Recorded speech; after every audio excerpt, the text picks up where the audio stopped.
Actually,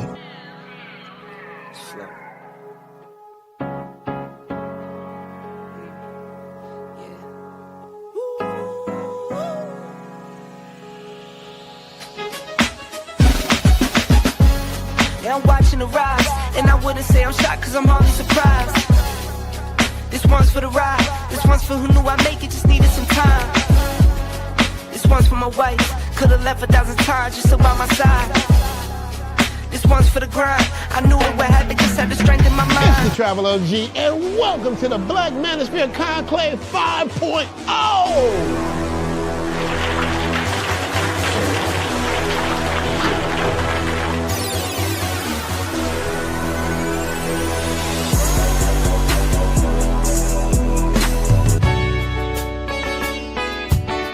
We got started in 2021 in Atlanta, united in the pursuit of excellence in all things. It's been one hell of a ride.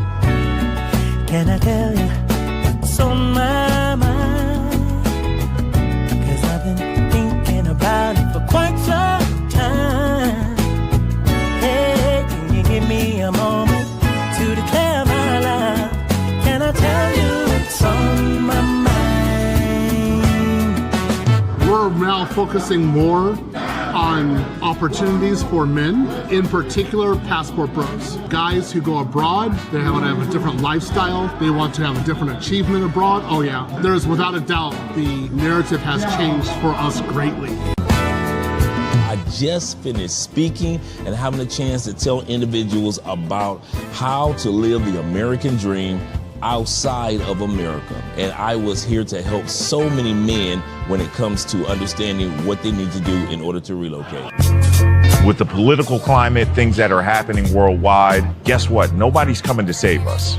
So it is indicative that we all bound together, tighten up like a fist, and strike a mighty blow against everything that's fighting to stop us, man. It's nothing but good, positive people, good, positive energy with one goal in mind, and that is to make money, get the hell out the Matrix, and enjoy your life. You dig? So shout out to all of y'all. Theme music. Yo, what's going on, y'all? This your man Marcus A. Brown, and I'm here to tell y'all that I just got done with my first consultation with the brother Andre of Love Crossing Borders. I just wanted to give him his praises. I need y'all to do two things if you haven't already. If you haven't, subscribe to his YouTube channel, Love Crossing Borders. Also, if you are going to Colombia, if you're thinking of going anywhere, traveling internationally, please consider booking a consultation with the OG Andre of Love Crossing Borders. You will not be disappointed. And y'all, get in tune with him if you haven't already. Tell him MAB sent you. Peace. Where are all the black men? And I'm not talking about the scammers, the drug dealers, the robbers, and the crooks. well, actually, We're here with Andre and Andre's Love Crossing Borders. That's where they are. I don't know whether to start this one off sad or glad. Let's start this off with a good one. I don't think this is a sad episode. Here we go. Let's start off right there. There are thousands upon thousands of Americans that have decided that they're done with the States. We see this over the past few years since the passport bro movement, the military guys movement, the sexpat movement, whatever it may be. Other movements have been a motivator for a lot of Americans to relocate to other countries. Among those Americans are Black folk. And where do Black folk normally say that they want to go? Where's the fantasy location? That Shangri-La, that Wakanda, if you will, that Black people have always said that they want to go to, or at least relocate to, the continent of Africa. All 54 countries have been considered by African Americans in one way or another as a place where they can relocate, go back to their roots, find peace, learn a little bit about their heritage, and at the same time do something to help build the future of the continent. However, while many have been successful in that endeavor, there are those who have gone back to Africa, learned some truths about what it's like to live on the continent, what it's like to live as an American on the continent, what it's like to realize that Yeah, you are seen as black in a country of people with the same color that you have. I'll say that again. Many Americans are discovering that black does not mean that you are equal to those kin folks that got skin folk. They see themselves in Africa by their tribes, by their culture, by their country. They see you as black, and they don't consider themselves by ethnicity and by race black. So we're going to look at that narrative to see who all have been successful, who all has failed when it comes to going back to the continent of Africa. Shout out to the singer, ex-wife of Nas, Khalees, who has gone to the continent of Africa and bought so much land there and has done so many amazing things there. But she still has some things that she realizes, she wish was a little bit different when it comes to the continent of Africa. But before we do,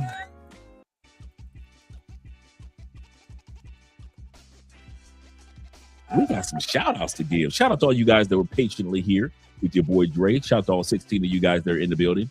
Appreciate you, gentlemen. Appreciate you being here. Let's go to our brother Kenny. Kenny says this right out the gate. He said, "Good evening, Dre. Bagging out classwork on campus.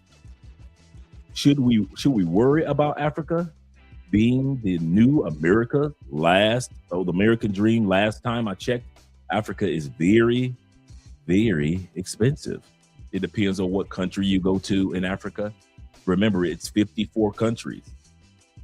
54 countries to choose from, 54 different versions of America, 54 versions of Europe, 54 versions of South America, 54 versions of Asia.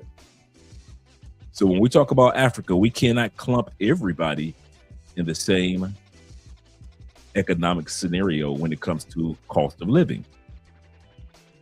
So it depends on where you're trying to go to and how you're trying to live in that country. But that was a great statement, Kenny.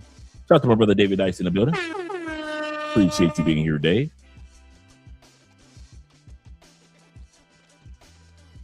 Dave say the family. You say Andre and Andre, salute to you as well, kind sir. We got a great show for tonight, man. Really good one. Salute to the chat, brother. Salute. Yes, sir. And Kenny says this. Kenny says, and maybe our African people don't like the foundation African American, the foundation or foundational African American. One thing that you're not going to play victim, called or cry racism whenever things don't turn out the way they're expected in the new country. That's true too. That goes for whether it's Africans coming to America or whether it's us Americans, African Americans going to the continent of Africa.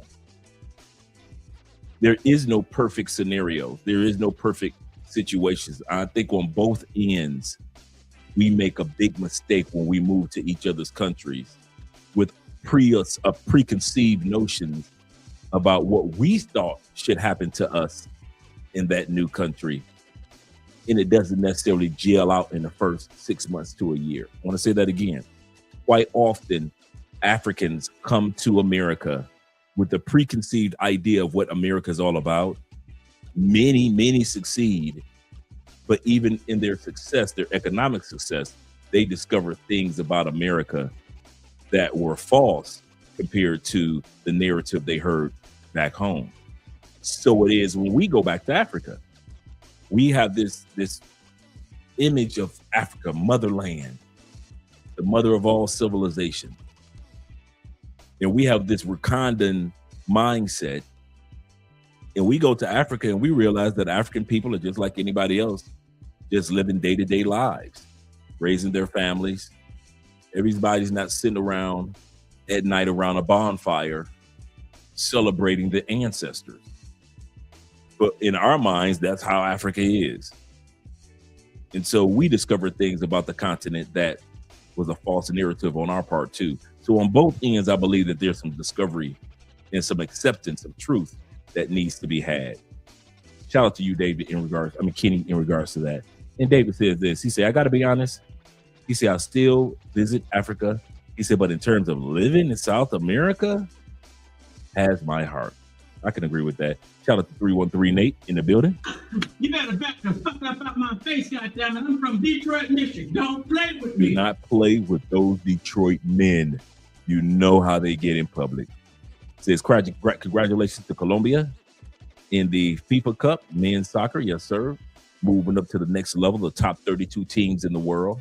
From the top 64 to the top 32, Colombia has moved up and is in first place in our division. So shout out to Colombia for that. Even though we got robbed when we were going against Cristiano and we got a goal, but you know how they do. They're going to rob the brothers every time the brothers out there getting goals. My man LJV, Southern Vega, is in the building. Salute to you as well, brother. Glad to see that you're here. Also, we had a great time. Great time last night on Patreon for about an hour and a half. Had a great topic that we talked about. Great topic. So if you guys who are on Patreon haven't had a chance to see it, it's over there waiting for you. All you got to do is click on collections in the top section, and that collection will bring you down to the section in which we spoke about yesterday's topic. Yes, sir. Let me scroll down a little further. We got 28 in the building. Shout out to my man Garland Ben in the building. Glad to see you here, brother. He said, I was super nervous today about the birthright citizenship today. He said, and I'm on time. Yes, sir. Yes, sir. Glad to see that you're here. Let me know what you meant about the birthright citizenship. Let me know what you mean by that. Shout out to you, and shout out to my brother Rico in the building. Good evening to you, brother, and good evening to the chat. And we got the one and only Geechee Man in the building.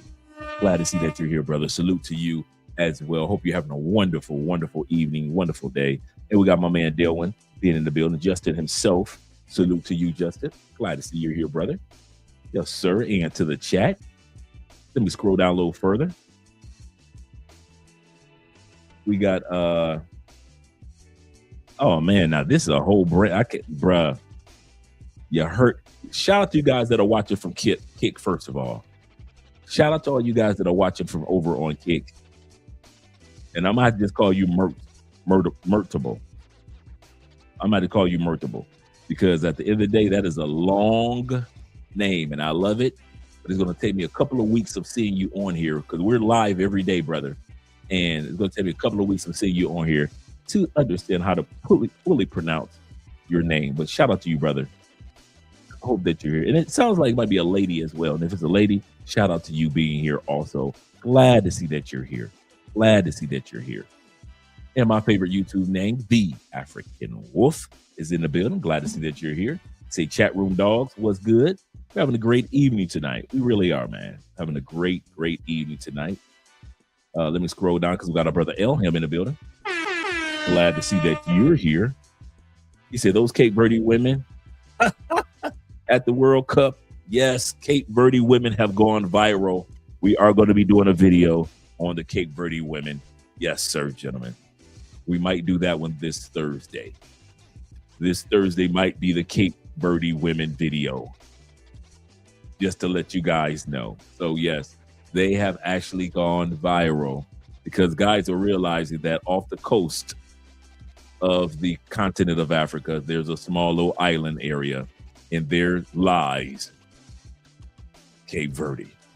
So shout out to the Cape Verde team and shout out to the Cape Verde women. Shout out to Curacao, the island. Caracas. Shout out to Caracas Island. Caracas made it to the World Cup for the first time in like forever. And they got eliminated, but it was great to see them there, man. They're off the coast of Venezuela.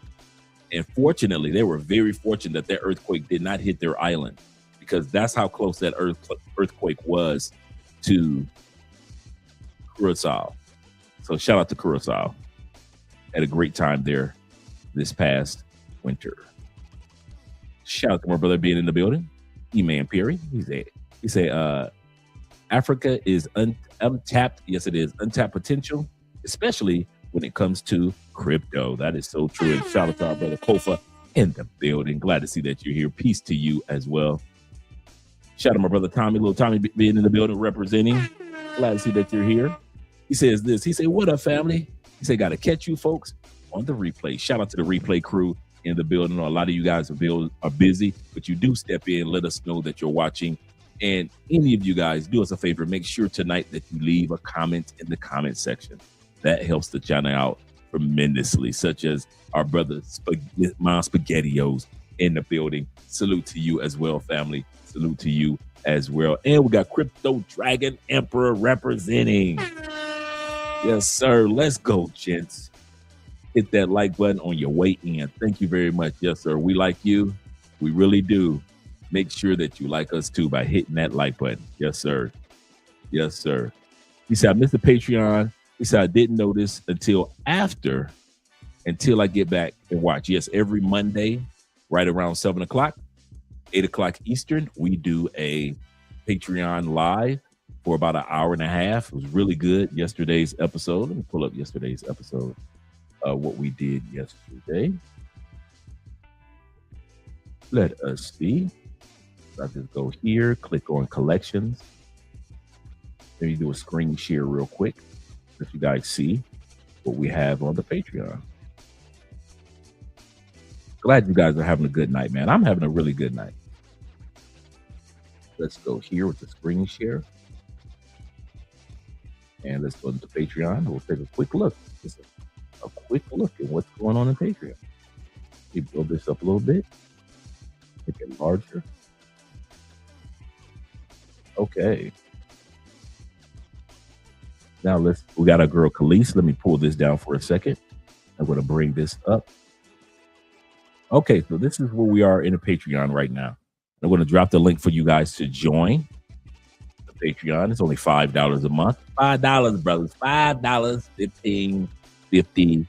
Depends on what tier you want, but it's $5 a month, man. I'm telling you, I'm giving you some great information. But let's go back over there. Each one of these groups have a certain amount. So you see 3 videos in here. That means we've done 3 live streams. Right here, it should have the number, but right here, these are all the videos when it comes to real estate in Medellin. And then you click on here. It'll take you directly to the next video is going to drop in a few days. But it takes you directly there. Let me drop this down. You can see all 4 of the videos that have to do, and each one of them I wrote an article. I don't know why that's there. So each one I wrote an article, and let me refresh this. Okay, there we go. Oh, I guess it view the whole collection. But I wrote an article, and at the bottom of it, you have the links that you can click on for real estate in Colombia. So if you go back here, once again, all four of these are these are the days that they're scheduled to drop for this particular Medellin. Shout out to Paola. Right here, you have 4 videos for real estate market in Cali. Right here, you got 7 videos when it comes to living abroad in the Philippines. Right here, you have 2 videos so far. I'm going to post more in regards to remote work. Each video comes with an article, and these are our live streams that we've done so far. So this is the one that we did yesterday. Right here, that was the main one. But right here, this is the one that we did yesterday when it comes to the psychology of relocation. Sometimes guys find themselves psychologically not prepared to relocate. So we talk about some of the things statistically that will happen to you within the first year, psychologically, within the first year of relocating to another country. To let you guys know, don't panic. If you see yourself going through some of these things, don't panic. It's just your first year. You'll be all right. And so that's got the live video right there. And let's go here. Oh yeah, that's what I forgot to do.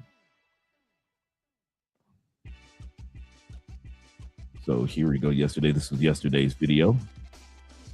And we were talking about those particular things of what you psychologically prepare yourself for before you relocate to another country. So shout out to Patreon. On this video, by the way, when the video first starts off, you're going to notice that I'm not there. Just scroll down a little bit, like a minute or 2, because I forgot to cut the camera on the Patreon. So that's why in the beginning of this video from yesterday, you're going to see black for a minute, but just slide down to about a few moments, and then you'll see the topic. So I'll be dropping the link to the Patreon in a little while, but let's get back to the topic at hand.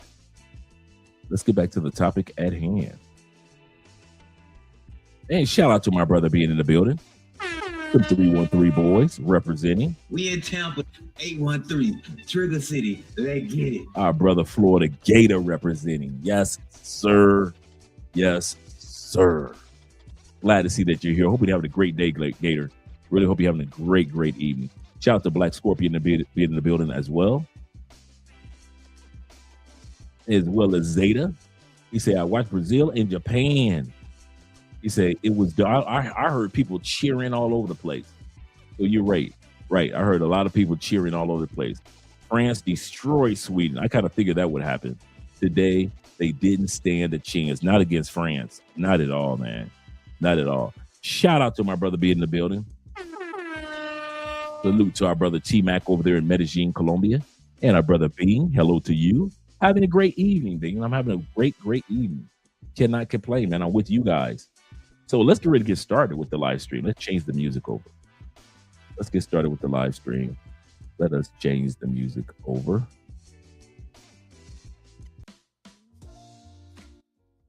All right. Like I was mentioning for the night, one of the mistakes, shout out to my man Jay being in the building.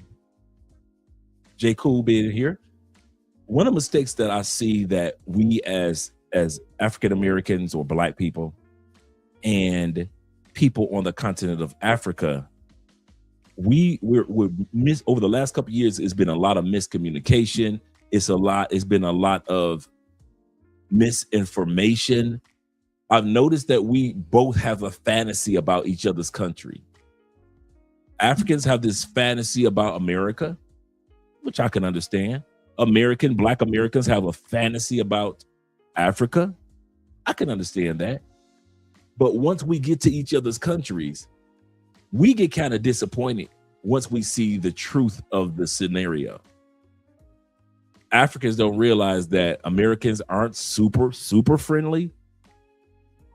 We pretend like we're friendly. We'll ask you how your day was, but we don't care how your day was. But that's just an American thing that we do. And Africans are starting to discover that America really is about making money in business. We aren't internationally famous for family. Sorry, African brothers and sisters. We aren't famous around the world for fairness. Sorry, African brothers and sisters.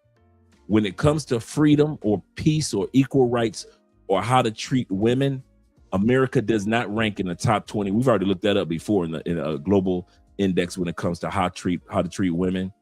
America does not even rank in the top 25 countries in the world when it comes to fairness to women. I don't think Americans realize that. We are not the fairest country, and we're not even the top 10. We're not even the top 20 fairest countries in the world when it comes to how women are treated. Ugh. And so they come to our country, they say, okay, the educational system of going to college, great. Having an opportunity to get a job or start a business, great.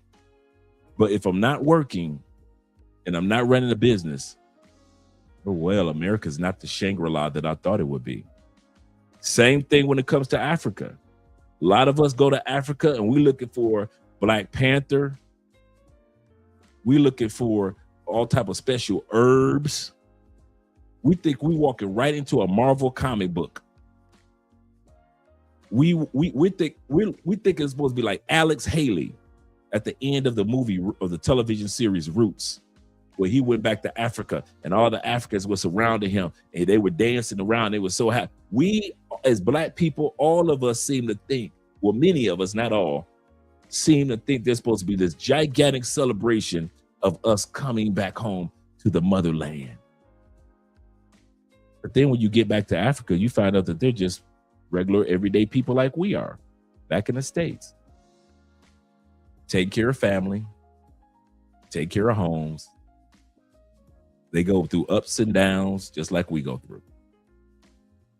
So a lot of times that misconception is made. And so when we discover that is not that fantasy place as much as we thought it was, reality starts to sink in. And many of us do stay and keep on developing and living in Africa, but there are a lot of Americans that are finding out the truth that either way, either country is not perfect. Shout out to my brother, and I mean brother, Victor, being in the building. He said, "Sup, everyone?"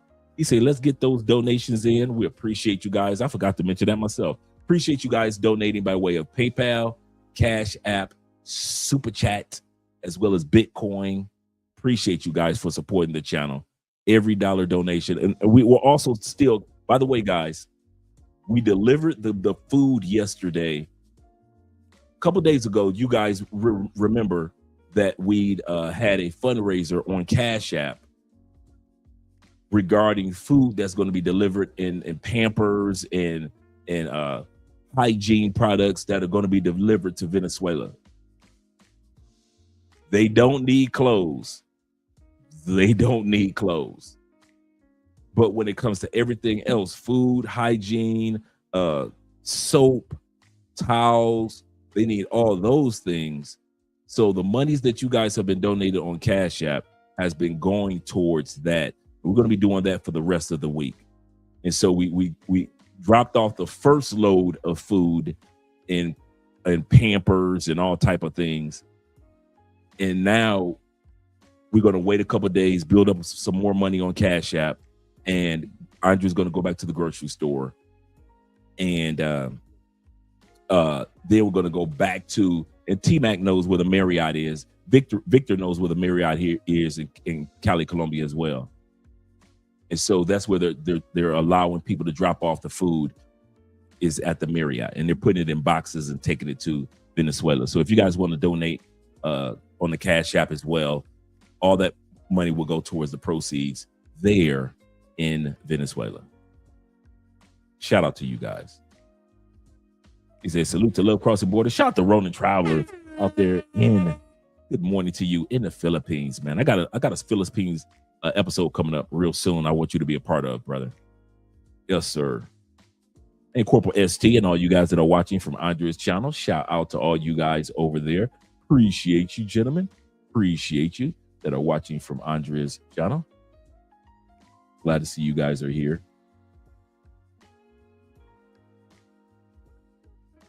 Glad you're here. All right.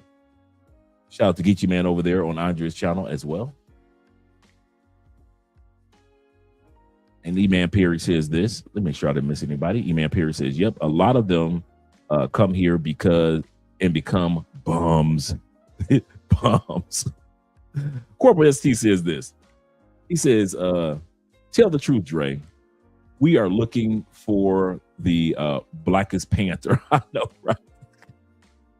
We think we gonna go there. We're gonna find vibranium. Oh my God, we're in Wakanda. We got vibranium. Everybody's going to become a Black Panther. We'll all walk around in royalty and robes from the era of Egypt. We all going to be members of the Zulu tribe. We do. We got these African fantasies in our mind, man. And I'm not saying that none of it can come to pass, but we fail to realize most of the continent of Africa are just regular people that live regular lives the best way they can, just like we are in the States. He say, however, we aren't the nicest people compared to the people throughout the world. This is true. We are not known for our niceness and hospitality in America. To a certain extent, yes, but over the grand scheme of things, yeah, no. J. Cool says, he said, "Yo, Dre," he said, "I've heard some say that we are benefiting from others, benefiting from other men's patriarchy when we date and marry out. Would you say that this is valid or relevant?" I say no. We do benefit. I'll say this. We do. I'm going to keep your comment up. We do benefit from the fact that men in other cultures have often kept their women to be traditional. We do. Their patriarchal societies have laid a foundation that we wish we still had in the United States. That's true.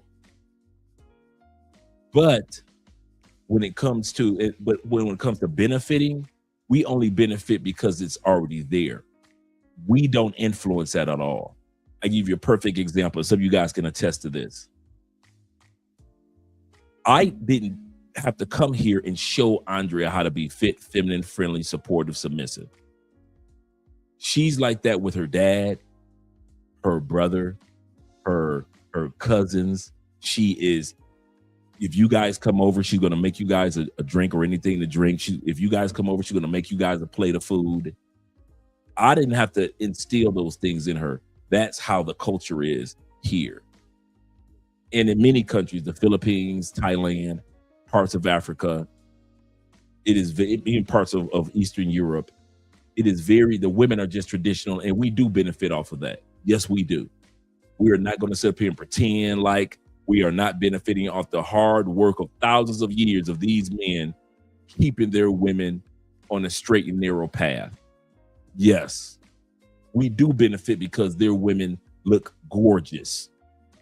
Under patriarchy, these women know that they have a competition when it comes to men, and these women will take care of their bodies in Thailand, in the Philippines. They'll take care of their bodies in many parts of Africa. They will take care of their bodies in Brazil and Panama. Why? Because they know to be with one of these patriarchal men, it's a competition. And we benefit off the fact that these women know it's a competition. Yes. Don't feel, my answer is yes, and don't feel bad about it. You guys are benefiting off of what the other men are doing. Yes. I'll say it in my Ice Cube voice from the movie Fridays when he was high. Yes. Yes. Do not deny it. Sit back and I want traditional. And I got on planes, and you guys have gotten on planes, and you want traditional in your life as well. I'm a conservative independent. I am conservative. I am old school. It is what it is. You're not going to get me to where the world has changed, Dre, not around the world. I'd rather be in the part of the world where it hasn't changed quite yet than be in the world where it has changed, and y'all got to deal with them crazy women in the West.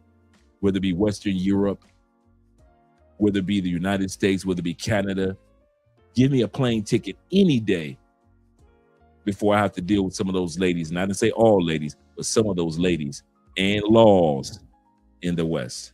Don't forget about the laws. So yes, we do benefit off of that. We benefit also off the laws that they have in other countries. Not every country has the same amount of or same type of divorce laws or child support laws that we have in the West, and we benefit off of that. Yes, with a passport, you in many cases don't have to deal with the rigmarole and the unjustness of laws that the United States has compared to other countries. Yes, we benefit from better laws. Yes, we do. I'm not going to argue it down. I'm not going to fuss it down with ladies on panels. Y'all just taking advantage of what the other men are doing. Yes, they did it. Shout out to all the foreign men out there.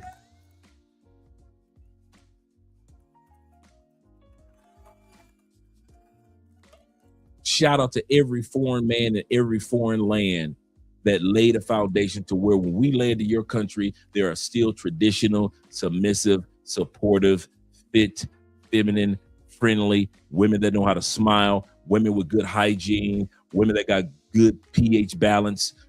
Shout out to all those men in those other countries. But here's the kicker, J. Cool. You know who's going to be the one. This is what they don't talk about in the United States. Who are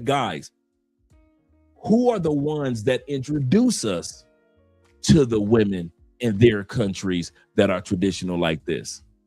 Even though these men put in all the work, they're the ones that's introducing us to the women. From the taxi driver to the guy that works in a hotel, from a person that works in a mall to a person that works at the doctor's office. It is the foreign men who often will introduce you and tell you that they got a daughter, they've got a cousin, they've got a niece, they've got their wife's sister. You know how many times, man, even to this day, you know how many times I still get approached to date somebody's daughter or sister or aunt in Colombia because they have no problem with it. Because if they see you as a good dude, I'm gonna say this again, they don't say that to every dude, but if they notice that you're a good person and you got a good sense of humor and you smile, man, you be riding from the airport and the taxi driver be talking about, hey, I got 2 nieces that need a husband. They have no problem in other countries letting you know that the women in their country are looking for men. So when American women and simps in the United States talk about you going over to those other countries taking advantage, dude, I ain't got to do nothing. It's the dudes that's bringing the women to us.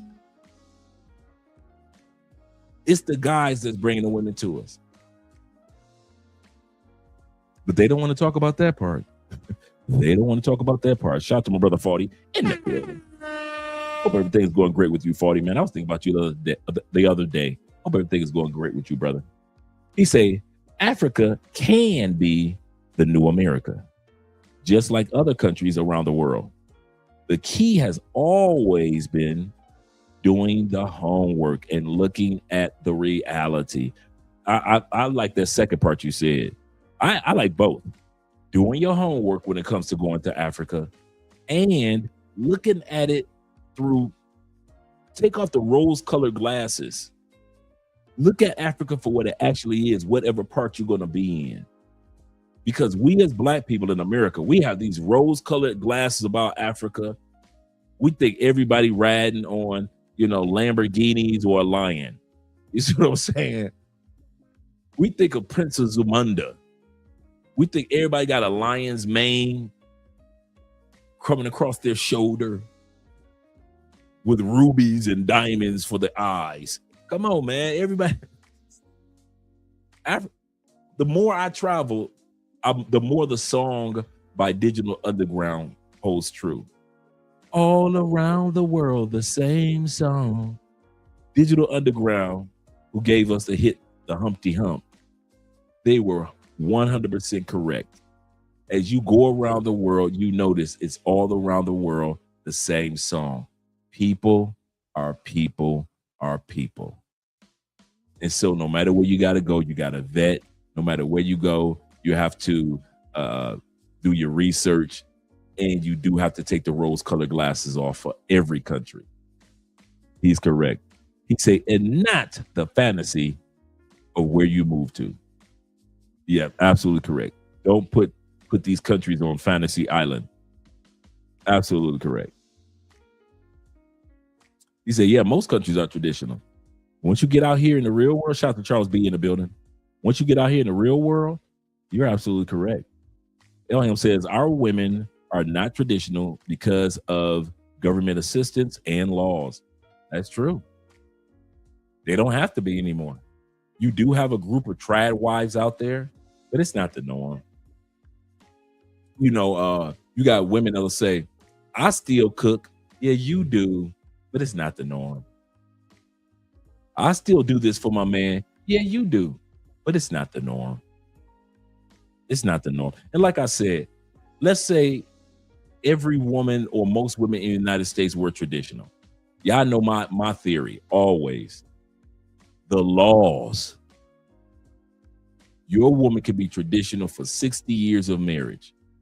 The laws still say she could divorce you, take half your shit, leave you with barely nothing but scraps.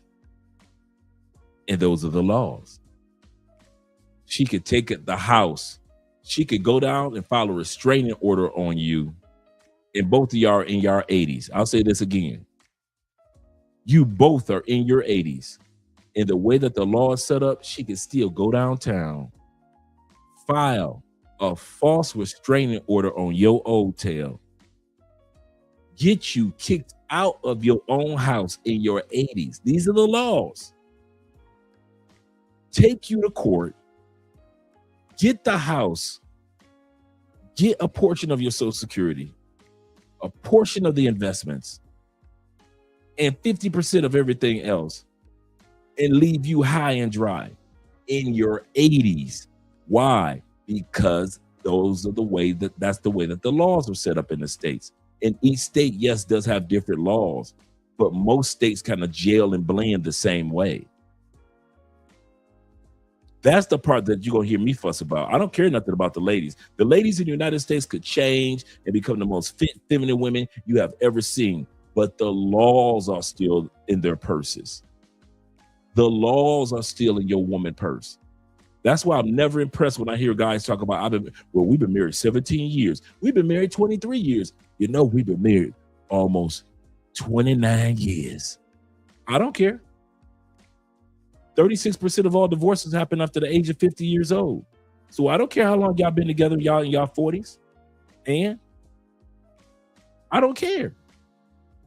Because women keep the laws in their purse, even traditional women. And when they want to have access to the laws, they just reach it to their purse and they wipe you high and dry. It is what it is. It is what it is. It's the law. Shout out to my brother. Your win is due 22. He say 2 nieces. He say, take me to them. Yeah, that happens all the time, man. All the time. He say, they always want to introduce you to someone. That's true. I told y'all that one time, man, I was on the dance floor with this baddie, man, back in the day. This is when I first got to Medellin, bro. And danced with her. And she's beautiful. Body crazy. And I'm thinking that I'm gonna mess around with her. And I'm thinking with my American mind. And she escorting me to the back of the club. So I'm thinking so she could hear me, see us, so we could talk together, where it's quieter. We can have some privacy. This is what I'm thinking in my mind.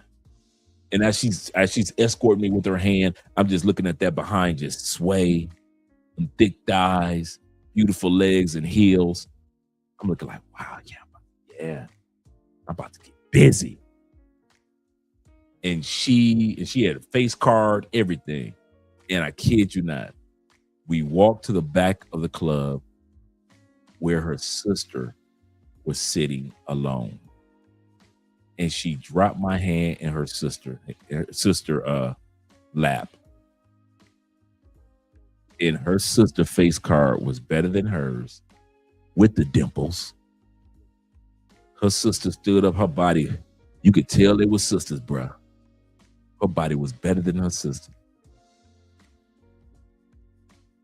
I was like, dang.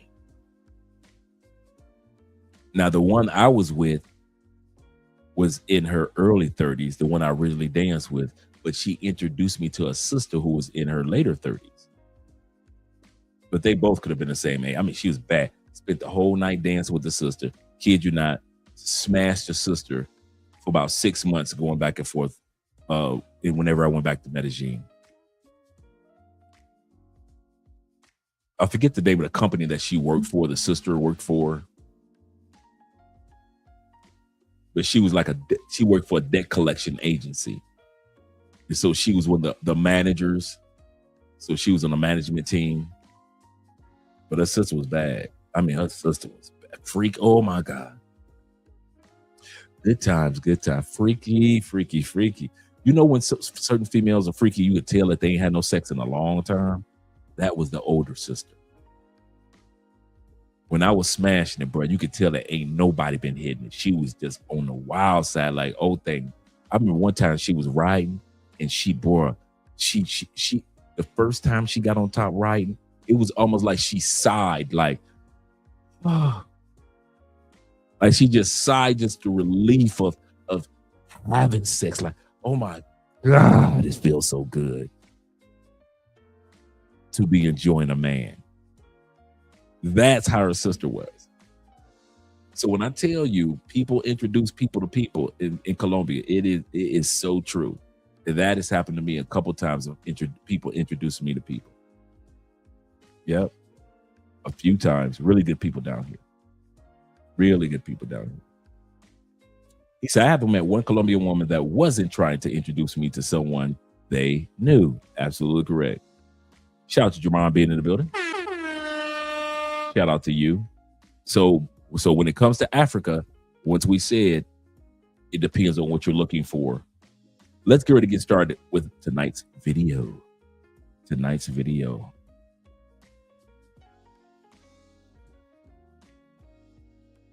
This is what they want you to think the continent of Africa looks like. Right. America has sold that narrative of Africa. Europe has sold that narrative, this narrative of Africa to us for years. We rarely get a chance to see, brother. I thought that this was the only part of Africa. At least my first 20, 25 years. In the history books, they made Africa look like this. I remember the first time I saw they were talking about slavery, and I saw photos of the African villages, and they made it look like this. They didn't make it seem like Africa had cities, infrastructure, none of that.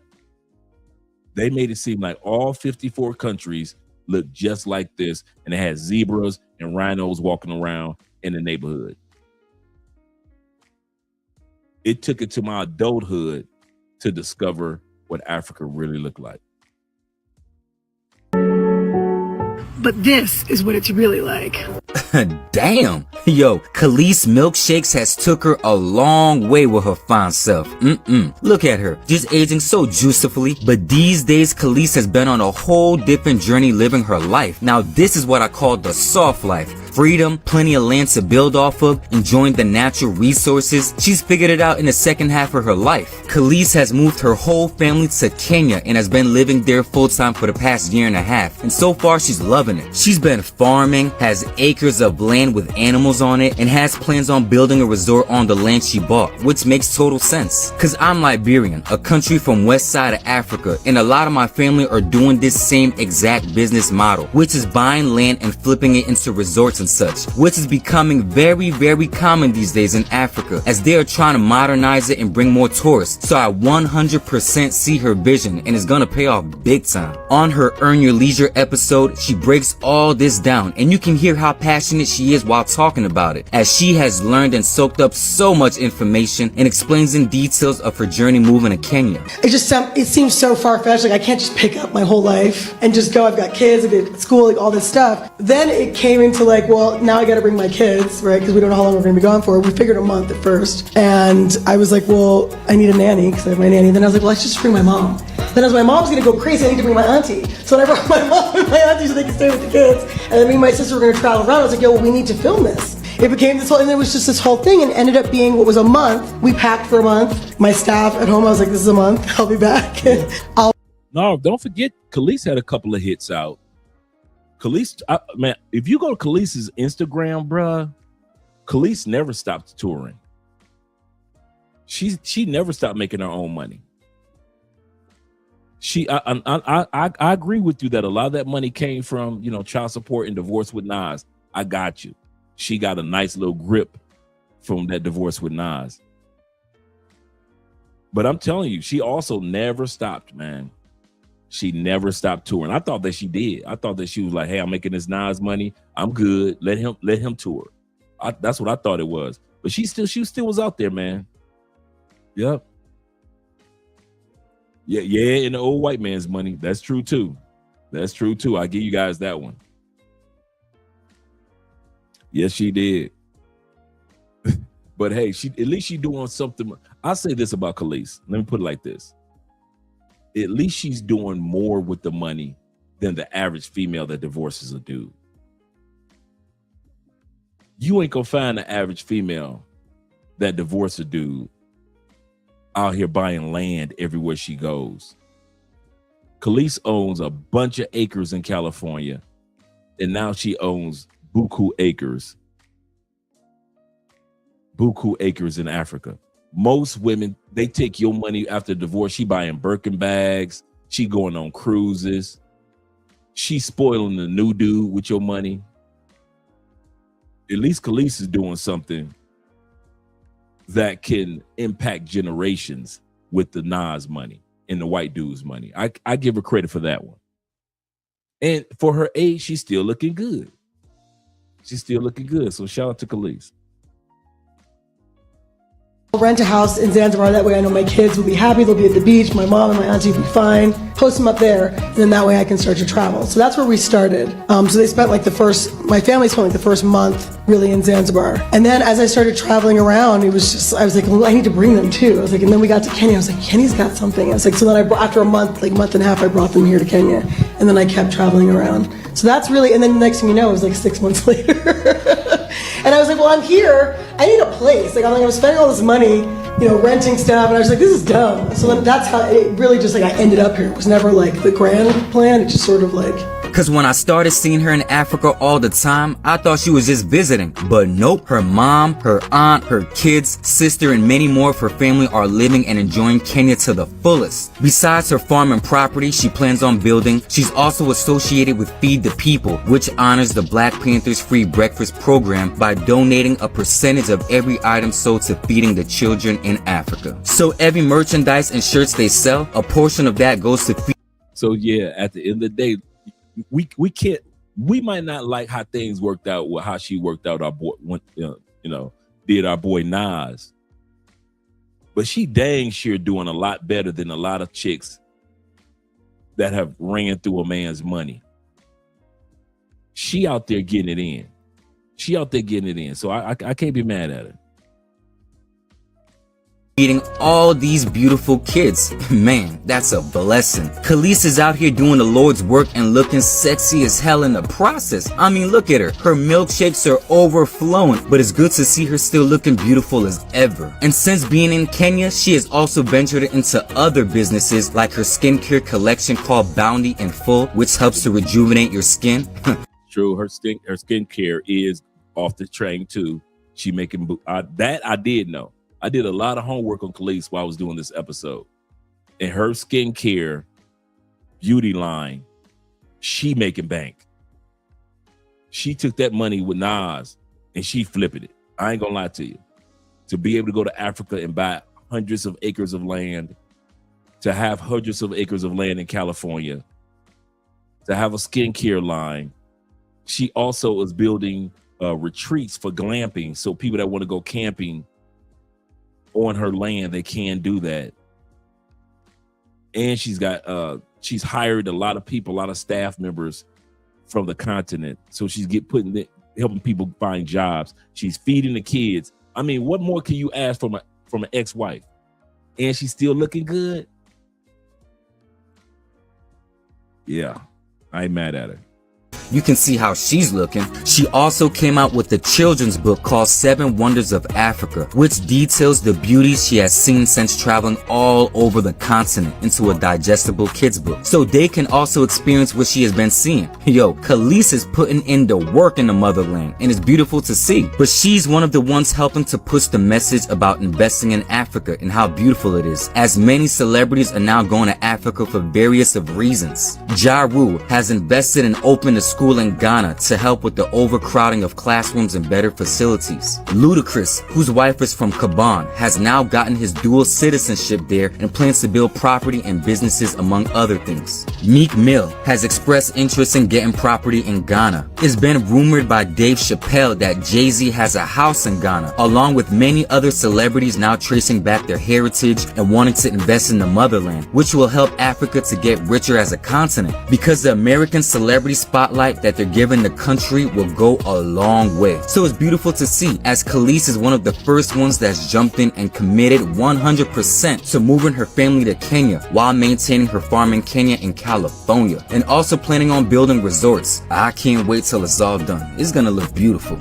But yeah, man, props to Khalees for this. This is super dope and inspirational. But yeah, I'm gonna catch y'all on the next one. When I bought my farm, in California, everybody thought I was crazy, and then COVID hit. And now I'm out here and I'm in Africa and I'm farming and I'm living and I'm growing businesses, and people probably think I'm crazy, but I guarantee you guys, this is the most beautiful, and quite frankly, it's the best decision I've made. I'm a pioneer. This is what I do. I'm here. I'm loving it. A Black American man living in Africa dropped a brutal reality check about his experience. So not everybody's having a good experience. Let's go. Warning other people from coming after quickly discovering the locals do not view Black Americans as their own people. In fact, the perceived expectation of racial solidarity evaporates the moment you step off the plane and get selectively extorted, scammed, and exploited for being a foreigner. As always, like the video and subscribe to the channel. I have a lot to say on this topic, so make sure you watch till the end, but let's jump into it. You should not move to Africa if you expect to feel welcomed. Nothing around me was important. The big buildings, the cars, none of that was important. What was important to me when we land is that the ground I was standing on was in Africa. And that was beautiful. That was the beauty of Rhonda and of everything, of the whole experience, is that I stood on land in Africa. And that was the most amazing thing to me when we arrived. I went to Africa for the first time. Bro, people talk about how when you get off that plane and you put your foot on African soil, something happens. And I'm like, okay, cool. Woo woo, Bro, when I got off that plane, I set my foot, my right foot and my left foot on the ground in Africa, in Johannesburg, at that airport. And the overwhelming feeling accompanied with goosebumps that hit me was home. You're home. So something came over me when my natural physical body was reunited to the soil of the DNA from which I came. That space, something came over me. That was nothing I'd ever felt before. And I think what I'm saying today is that we have to align ourselves with the original design for us and move in that space. The part that nobody talks about when you travel to a Black country for the first time, the second time, or any time is how emotional it is. And I don't mean crying on the plane emotional. I mean the moment you step off the plane and realize you're not the minority anymore. Let me ask you this, T-Mac, and anybody that's been on the continent of Africa. Did you get those goosebumps? Did you get that feeling of, I'm back home in the motherland. I finally made it. Roots 2, the return of you. Did you have that feeling? Me, I'm not wired like that. So I'm not about to pretend that I have a historic nostalgia about Africa. I'd be happy and proud to be there, but I'm not sitting around like it's the motherland. Oh my God. I'm not a rose-colored person about countries like that. I don't walk into countries with the assumption I want to learn and enjoy the countries, but I don't want to make assumptions before I go there. So let me know if you guys who went to Africa, did you have that feeling? Zeta says, nope. He said, I didn't have that feeling. He said, but I felt blessed to be there. Yeah. Now that I can agree with. Now that a feeling that's probably how I would feel like, man, I'm the first one in my family to make it to Africa. But I'm not the dude to sit back around like my ancestors, on behalf of my ancestors, I'm the first one. I don't think like that. But I do think, wow, I am blessed to be here in the country, on the continent. He said these folks got guns pointed at the wall.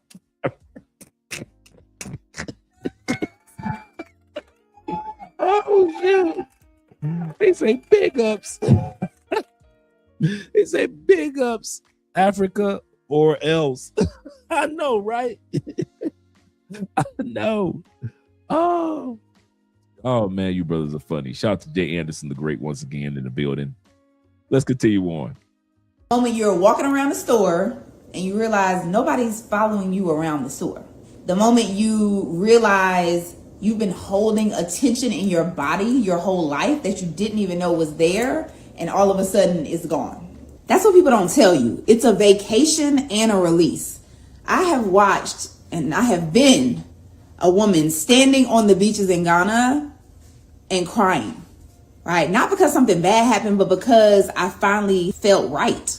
And once you feel that, you can't unfeel it. If you've been thinking about traveling to a black country, but you haven't pulled the trigger yet, this is your sign. You deserve to feel what it's like to just be. Without explanation, without defense, without code switching. You deserve that experience. Just touched down over the continent. Look at that view. Finally here in Nairobi. The air is warm, smells like rain. Meet Daniel. He's gonna show me around. First stop. I was so proud to be a black American, right? I didn't feel the need to say African American. I felt exactly how they did. I've been to several countries in Africa and felt like, black American. I'm proud. We've accomplished a great deal. Do they really feel like we're connected? But until I went to Ghana, everything changed. Like what happened was I found out, I got roots in Ghana. That's my lineage. But I'm not one of those people who just like is going to get on the bandwagon. I'm back in Mother Africa and all this kind of stuff. But one thing that occurred to me, I knew that there was a bigger trek that started in Ghana. I realized that me telling myself that South Carolina was enough, that's some bullshit. For me, I can only speak for me. But when I went back and the way I felt, man, I wish this for anybody black living in this country. You see, I had the exact same skin tone as a lady. Nobody around the world can mistake me for anything other than a black man. In particular, those who come with a Pan-Africanist mindset. Because you're coming over here thinking we are one, we are brothers, we are the same. I'm here to uplift, I'm here to help, I'm here to build, right? These are words are very common in the Pan-African community. What is Pan-Africanism? Pan-Africanism, if I was to sum it up in 3 basic principles. Number 1, all African people are one family. Whether you're in South Africa speaking Zulu or Xhosa, whether you're in Nigeria speaking Yoruba or Igbo, whether you're in Kenya speaking Maasai or Kikuyu, whether you're in Senegal speaking Wolof or Mandingo, whether you're in South Bronx speaking Ebonics or in Haiti speaking French or Brazil speaking Portuguese, we one family. And it doesn't matter what your religion is, whether you're Muslim or Christian or traditional African spiritualist, whether you pledge allegiance to this flag or that flag, whether you're light skin or dark skin, straight hair, nappy hair like mine, one family. Yeah. And we should identify on the level of our Africanity first. Being African is more important than anything else. Why? Because God made you an African. Everything else you belong to, you chose. You can leave Christianity tomorrow. You can leave Islam tomorrow. You can renounce your South African citizenship tomorrow. I could give up my American citizenship, so-called, tomorrow. You understand? I could never give up being an African. God made us African, and that's what we should identify with first. And then when you get to Africa, you realize you're looked at as an Mzungu, right? A white person. And it's so... That's true. A lot of times I hear guys talk about, and correct me, all you guys in the Philippines and all you guys in Thailand, I've often heard you guys over there mention that they look at Black Americans and white Americans almost under the same kind of respective umbrella. I'll tell you what, and they do that here in Colombia. You can be a Afro-Colombian and it's like, you could be African or Afro-Panamanian. But if you African-American or white American, they rolling out the red carpet and you're like, wait a minute. When you thought I was just Afro-Colombian, you weren't rolling out the red carpet. But as soon as you heard me speaking English, all of a sudden the narrative changed, and it's like this air of respect that I get just based off of being American. So I can attest to this, and maybe some of you guys can attest to this as well. How we as Americans are treated, I'm just talking about Black Americans.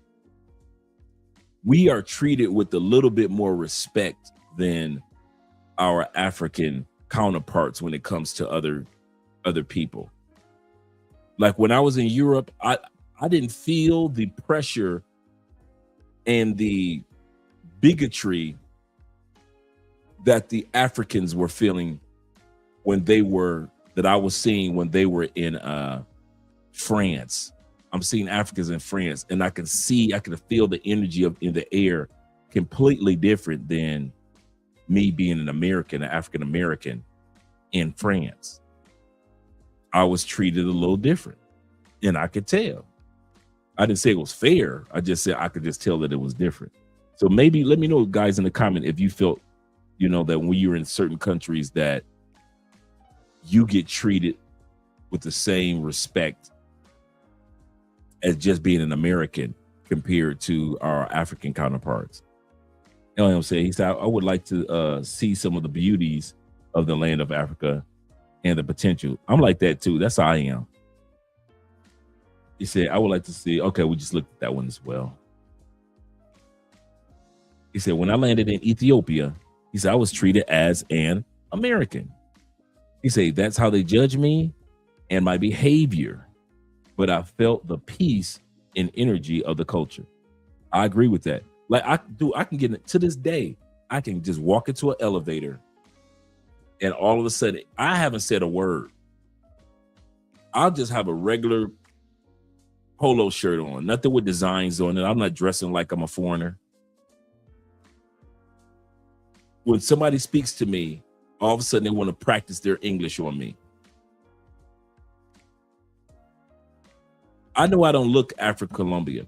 I know I don't give off the energy of the Afro-Colombian. So now I understand and I respect and expect the narrative that Andre, no matter how you get your Colombian citizenship, and when you get your Colombian citizenship, they will always see you only as an American, which is cool with me. It's cool with me. But they will always see us as Americans in these other countries, no matter how black you are. And that's one of the things that this brother's going to talk about. He's going to talk about, because this brother's been living in Egypt. He's been living in Morocco. I forgot what other countries he's been in. I think South Africa. So him and his sister have been living there for, I would say, about 3 years. And he's saying he notices there's a narrative of how Africans treat Americans, and that fantasy that we have of everybody being one and Pan-Africanism, that ain't true. That's what he's saying. Disheartening because you're being overcharged, you're being scammed, you're being looked at as an opportunity. Same thing T-Mac just said. T-Mac just said when he was in Africa, they were trying to extort him and things like that. Let's bring this back right here. Skin, straight hair, nappy hair like mine, one family. Yeah. And we should identify on the level of our Africanity first. Being African is more important than anything else. Why? Because God made you an African. Everything else you belong to, you chose. You can leave Christianity tomorrow. You can leave Islam tomorrow. You can renounce your South African citizenship tomorrow. I could give up my American citizenship, so-called, tomorrow. You understand? I could never give up being an African. God made us African, and that's what we should identify with first. And then when you get to Africa, you realize you're looked at as an Mzungu, right? A white person. And it's so disheartening because you're being overcharged, you're being scammed, you're being looked at as an opportunity, right? You're being left out of certain conversations that you might have wanted to be involved in. A lot of this honestly can be avoided though if you just know the real, honest, raw truth about moving to the continent of Africa. Okay, so 3 cons. The roads, some of the potholes are like literally they will take your car apart. Woo! Now Khalees is going to tell you about the parts of Africa that nobody really wants to talk about. And they have these Look at those potholes. Speed bumps, you know, like in the States, the speed bumps, like they give you a warning. These speed bumps are in the dark, they're not marked, and you will like hit a bump and leave your soul like behind you. So the roads are definitely takes a little getting used to. And the drainage system is not working, so when it rains, it floods. Also, the trash, the waste management here is trash. Like it's absolutely awful, it doesn't exist. The other big con for me is like shipping, importing. If you want to live like an American here, it's definitely going to cost you like triple the price, or anything imported, not just American, but European, anything that's brought into the country, they're gonna jack you. The last con, I would say, oh God, the car situation here is an absolute nightmare. I have never seen such a bad car situation. First of all, they say if it's not used here in Kenya that it's like new. That makes no sense. So it could be like 20 years old in another country. That's crazy. If it's not used, then you treat it like it's new. So if it's a 2008 Fiat, if it ain't been driven, then they consider it new. If it's a 2011 Ford Taurus, if it still got the sticker on it, then they consider it new. That's crazy. Yes, sir. Get the likes up, gentlemen. Appreciate you. Get the likes up. That is crazy, man. You got a 2008 white Bronco that looks like the OJ Bronco, Ford Bronco. If ain't nobody drove it, then it's new. That is crazy. And they charge you new car price. In other words, she's saying they charge you up to date rate of inflation, new car prices for a 2015 Ford Taurus. If nobody's driven it, then that car is brand new. That is crazy. That is crazy. All right, Khalees, thank you for the game, little mama. Thank you for that game. It's the speed bumps, like they give you a warning. These speed bumps are in the dark, they're not marked, and you will like hit a bump and leave your soul like behind you. So the roads are definitely takes a little getting used to. And the drainage system is not working, so when it rains, it floods. Also, the trash. That's funny. To imagine your rent is due 22, that there are countries that a Pontiac, you know, Pontiac doesn't even exist anymore. But if that Pontiac has not been driven, they gonna sell it like it's new. That's crazy. The waste management here is trash. Like it's absolutely awful. It doesn't exist. The other big con for me is like shipping, importing. If you want to live like an American here, it's definitely going to cost you like triple the price, or anything imported, not just American, but European, anything that's brought into the country, they're going to jack you. The last con, I would say, oh God, the car situation here is an absolute nightmare. I have never seen such a bad car situation. First of all, they say if it's not used here in Kenya that it's like new. That makes no sense. So it could be like 20 years old in another country, probably Japan, which means that all of your digital stuff is going to be in Japanese, which is very annoying and no one knows how to change it. They'll still charge, they'll be like, oh, but that's $65,000. I'm like, USD? And they're like, yes, that's a good price. No, it's not. So a lot of times when I see videos of people talking about like how cheap it is to live here, I think you can do things cheap and there are things that are definitely cheaper, but I think she's in Kenya. She's in Kenya. If you're coming here thinking like you're going to live like an American, that's like definitely triple the price. So just bear that in mind. Okay, so that's my 2 cents. Bridging the gap with Khalees. I love the continent. You should too, because it's where you're from. And peace. Well, pedestrians do not have the right of way here, first of all. Look both ways. And move fast. Ooh, watch out. He almost took your arm out. Be aggressive. Be aggressive. Yeah, it's like playing double dutch.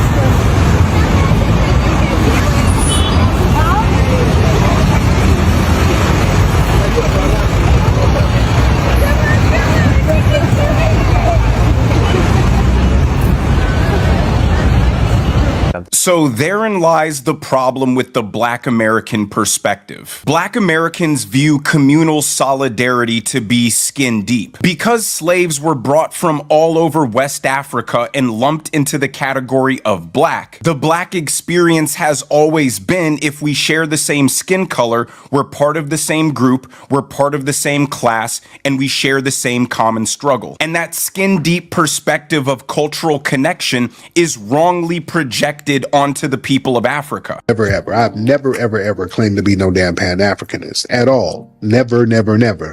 I'm about black unity. I'm all about black unity. Wherever I go in the world, if I see some black folks, I'm gonna unify with you. That ain't Pan-Africanism. We need to leave the hell of America and go back to the motherland. No. So you got Dr. Umar on one side of Pan-Africanism, and you've got Tariq Nasheed saying, no, we aren't the same. Even though we can accomplish the same goals as far as business, we are completely different from each other. No. Because that's Pan-Africanism. I ain't been on that. Wow. But I'm still black unity. Global. I didn't know that about Phoenix. Shout out to Phoenix. I didn't know that. Black unity. When I go to the UK, if they let me back, I still got love for the UK folks. When I go back to Africa, I got love for the people over there who's cool. If you're a rider, I got you. It would be like expecting Europeans to see Americans as one of their own people just because they have white skin. But the left keeps reinforcing this falsehood to black people using terms like black and brown community to imply that solidarity and shared interests are a matter of skin color. And black Americans are shocked to find out that somebody from Ghana doesn't think they're the same as somebody from Uganda, and they certainly don't think they're the same as a black American. What do you mean I'm black? I'm not black, I'm African. But first day, usually in American or in college system, they give you a paper to fill out. When I filled out, I put other and I put African because the tick is black/African American. Now I don't have a blue passport. So in my head, I'm no black or African American because I don't have a blue passport. That was my understanding what race was. He literally calls me when class was ending. He's like, oh, like, no. Like you tick black or African American and you black. I'm like, oh, no, I'm not black. I'm actually African. Because in my mind, this is fresh off the boat, Sophie, 2014. I'm not black. What do you mean I'm black? I'm not black, I'm African. She said, well, I didn't know I was black until I came to America. Yeah. And I think to myself, I don't know what's worse, slavery or colonialism, right? And I just think about how colonized the whole of Africa, Ethiopia says no, but the whole of Africa was colonized up until the 60s. Yeah. South Africa faced apartheid up until the 90s. The 90s, right? And so I'm like, how could you not know? But then I thought to myself, well, it's interpersonal interactions. It's like white people in Nigeria feel like the weather. They're there, they're controlling something, but they're not affecting your day-to-day life. If you go outside and it rains, you have an umbrella, you know how to control it. And so it's a different ball game. But what I've seen present when there's an absence of the race dynamic is almost always this classism, this class divide, this elitism, which I think is hard because I know for me growing up, when your parents tell you to place value on these things and then you have them, how am I not supposed to feel big? I have my Manolo Blahniks on. How am I not supposed to feel big? You know what I'm saying? Yeah. It's very, you have to check it. We have finally found a African woman who agrees. After much debate, it has come to my attention that you guys are right. I am not black. Black is an American race, and black means African American. And I am not black, and I'm not African American because I'm not native to America. Before she goes any further, let's break down why they aren't, or they don't consider themselves black. We don't consider them black. America is the only country in which we call, okay, it's all broken down into 3 windows, okay? You can say 4, but 3. First window is your nationality. Second window is your race. Third window is your ethnicity. Ethnicity and race are not the same. They're not the same, except in the United States. In the United States, we have created an ethnicity out of our race. So when we say black, we're talking about not only where we're from, we're not only talking about our DNA, our blood from our ancestors. We're also talking about our modern day group or cultural behaviors. Our ethnicity and our race are one. Our nationality is American. So you can take the ethnicity and say, and if you want to break it down, you can say our race is black, our ethnicity is African American, if you want to use it that way. But in our nation or nationality is American. So the same thing that happens in the Latin community. You have the Afro, that is their race. You have the Latin, which is their ethnicity, and they can be Haitian or Colombian or Peruvian, their country. Most blacks, because we use one narrative for our ethnicity and our race, we think everybody should be using one narrative. That's why we get so pissed off. Well, I don't, but that's why so many blacks get pissed off at Dominicans that say, me no black, papi, me no black. Because Dominicans in many countries hold on to their nationality and their ethnicity first. Dominicans will tell you about their nationality first. I am Dominican. I'm from the island of the Republic of Dominica. You've got Colombians that will tell you about their nationality first. I am Colombian first. I'm Afro second. Or I'm Latin second, their ethnicity. I'm Latin second. And then third, their Afro or their blackness. We as black people in the United States, because we start with our nationality and ethnicity as one being black, we talk about being black. That's us. That's a us thing. And I think Americans, blacks in America, make a bad mistake of assuming, well, you're black. No, they aren't. That is our narrative of ethnicity and race in one. That's ours. And until when you get pulled over by the police, they're going to ask you, are you black? They see you as black because in America, American police, let's say this again. In America, when you say you get pulled over by the police, yes, white people have been programmed, and all cultures have been programmed to look at our ethnicity and our race as one. What is that? Black. We're the only ones that do that. There is no other nation of people of color that uses their ethnicity and their race as one definition. We're the only ones that do it. Our culture, our ethnicity is black, and we use it for our skin tone, the term black. Another thing, as I just mentioned, Americans are one of the few that use their race their nationality second or third. When we're in America, we say that person is white, that person is Jewish, that person is Irish, that person is black, that person is whatever it may be, right? Asian. We do not say that they're Americans first. We don't run around bragging about, we'll talk about Americans and we'll talk about America first, but on a day-to-day conversations, we don't talk like that. We don't talk about our nationality first. Anybody that's an American in this comment section can tell you when you travel, you have never felt more American. And when you go back to the States, you feel like you're black or you're white or you're whatever culture. We talk a good game in America, but we do not celebrate our nationality as much as other countries do. Dominicans put their nationality first. I'm Dominican first. South Africans say I'm South African. Then they talk about their tribe or whatever it may be.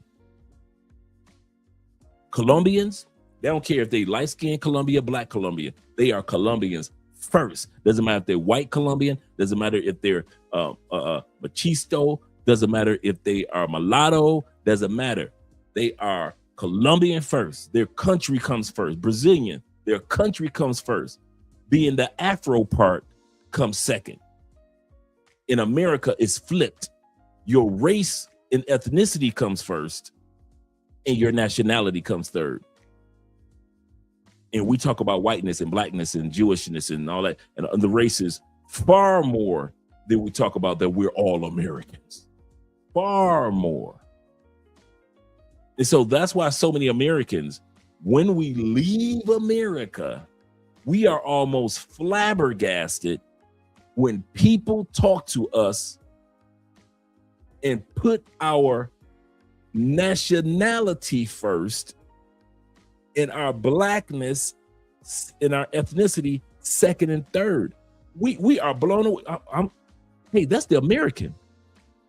Who, me? I'm black.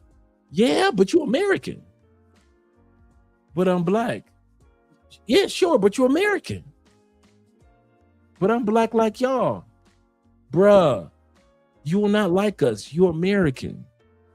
But I'm just like the Afro-Colombian. No, you're not. You're American.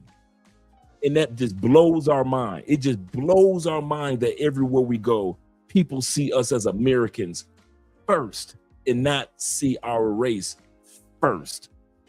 And that's why when we go to France, we get treated with a little bit more respect because of they see that we or hear our language and they know, hey, that's an American. They don't look at us like, oh, that's a better black person. Oh, he's a better black person than those black people. They don't say that. They say, when I went to France, when I went to all these other countries in Europe, when I go to other countries around different parts of the world, the first thing that comes out of people's mouth is not that I'm black. The first thing that comes out of people's mouth is, you're American. Where you from? What part are you from? What part of America are you from? And we're not used to that. We're used to our Americanness coming third and our blackness coming first and second, meaning our race and our ethnicity. I hope that gave you guys a little bit of clarity in regards to the difference between race, ethnicity, and nationality. Your nationality, our nationality is Americans. A white person can say their race is white, but their ethnicity is maybe Irish, or their ethnicity could be, well, my people are originally from Poland. That's their ethnicity. But their race is, hey, you're white. But their nationality is American. With us, it's ethnicity and race. We're the only ones that do this, are one. Our cultural dynamic, our ethnicity, what makes us us is black. Our skin,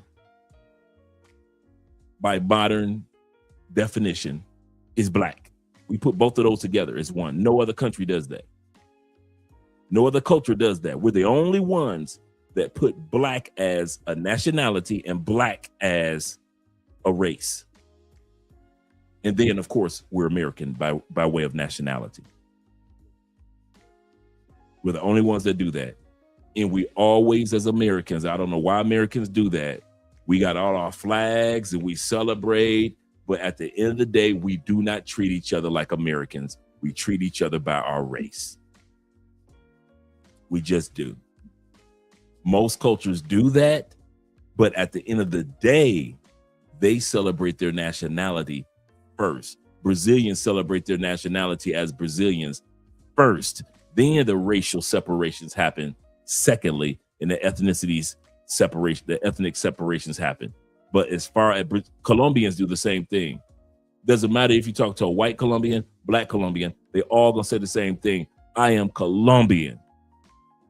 but you black. I don't care what you talk about the black part. I am Colombian, but you black. Yeah, sure, whatever. But I'm Colombian first. Everything is Colombian. You cannot you cannot convince them to put their nationality third like we do. That's us in America. We put our Americanness third.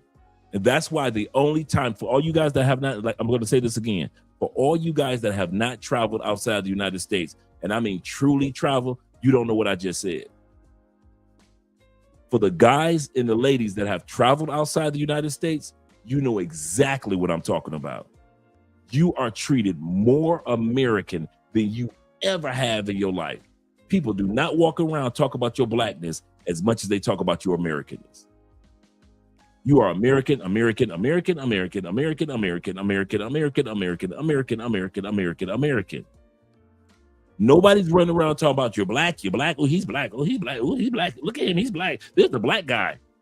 That's all I get is people talking about he's American.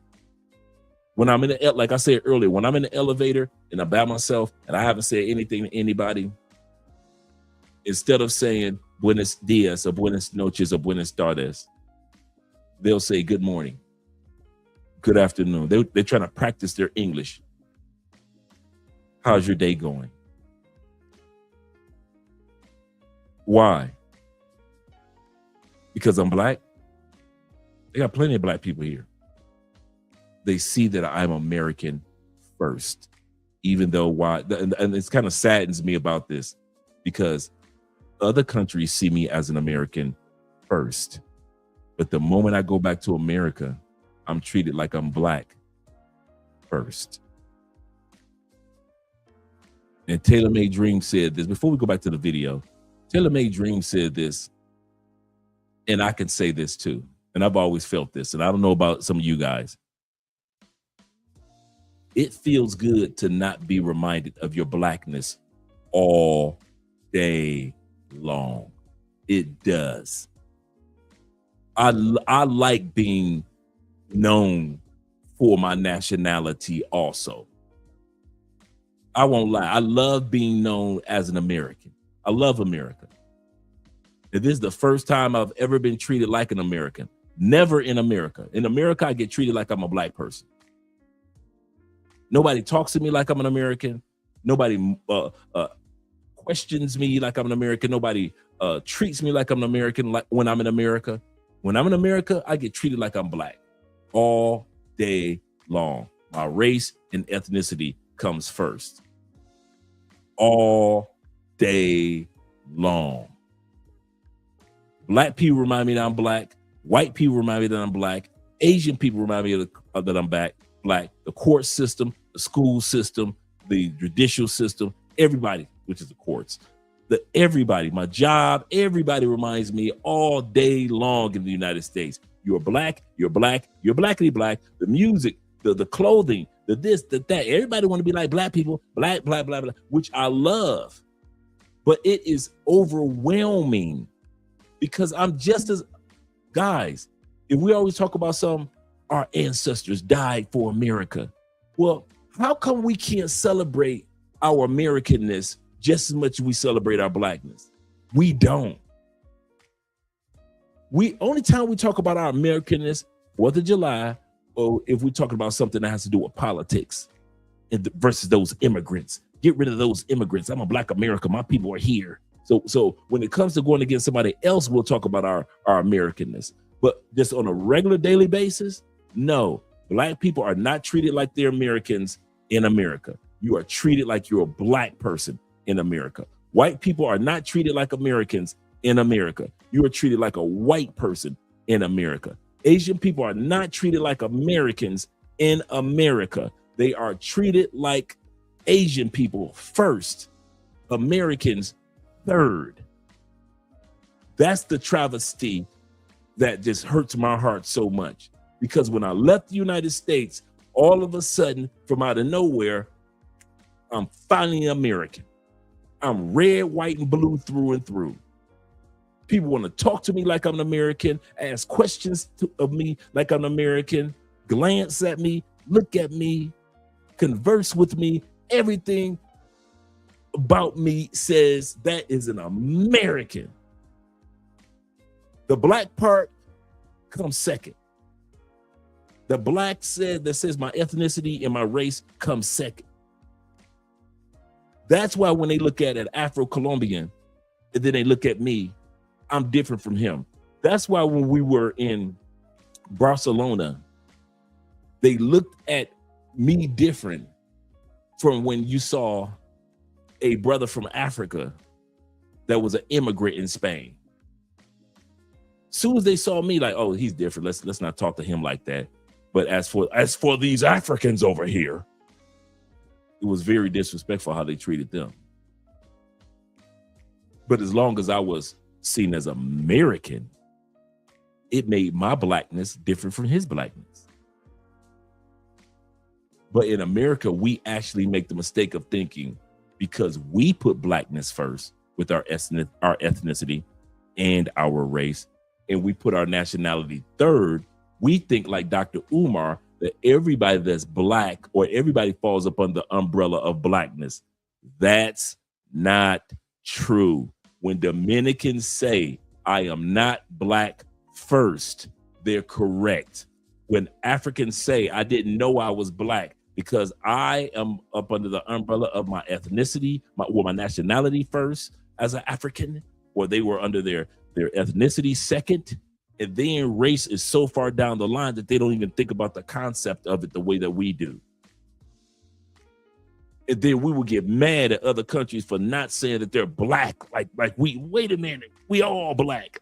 No, we aren't all black by way of race and ethnicity. By race, yes. By ethnicity, no. But we get flustered if they don't celebrate blackness the way we do. They're not supposed to.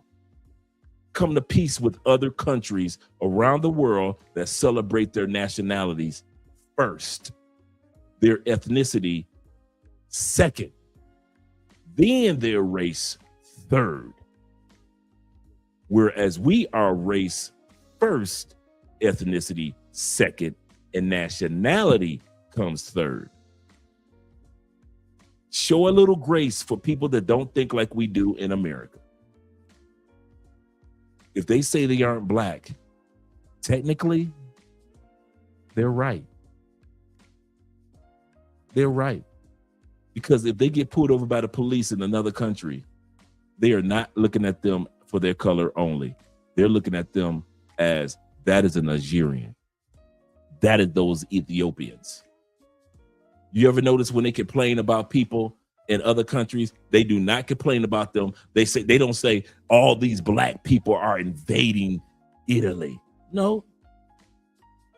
They say we got all these Moroccans coming over here. We got all these Ethiopians. We got all these people coming from Northern Africa coming over here. They talk about the nationalities first. They talk in Japan. They talk about all these Nigerians are over here. Do they say a bunch of black people? Oh my God, all these black people coming to Japan. Nope. They talk about the geographical location where those people are coming from.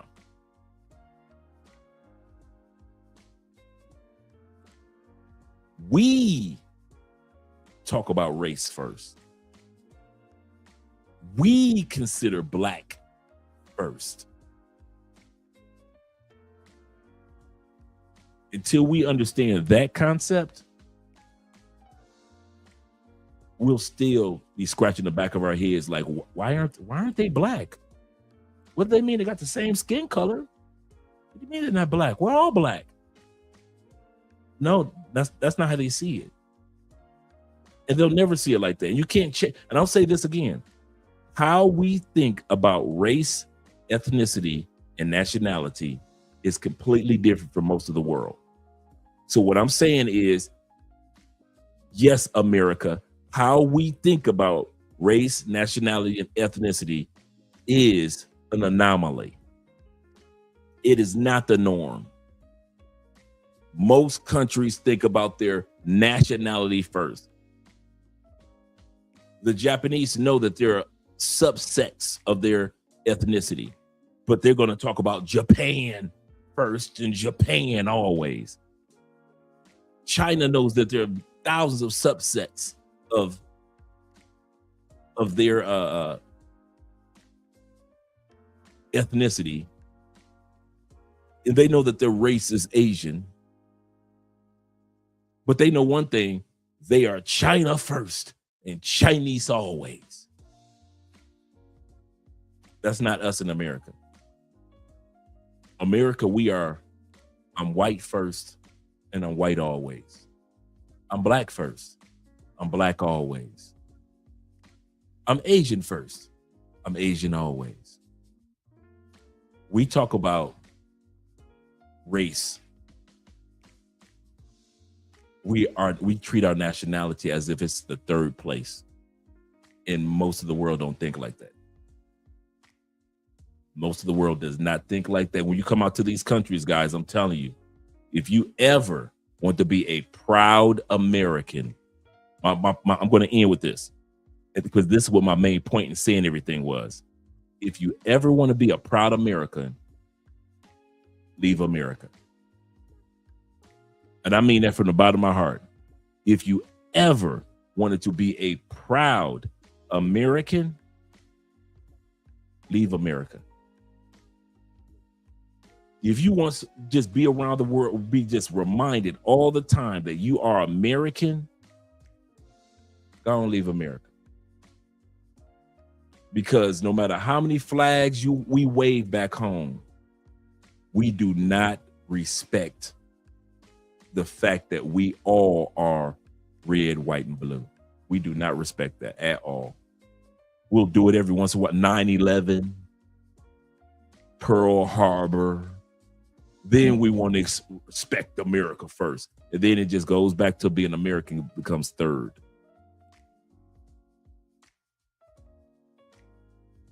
Leave America. And you'll be reminded all the time of your nationality first. You are American.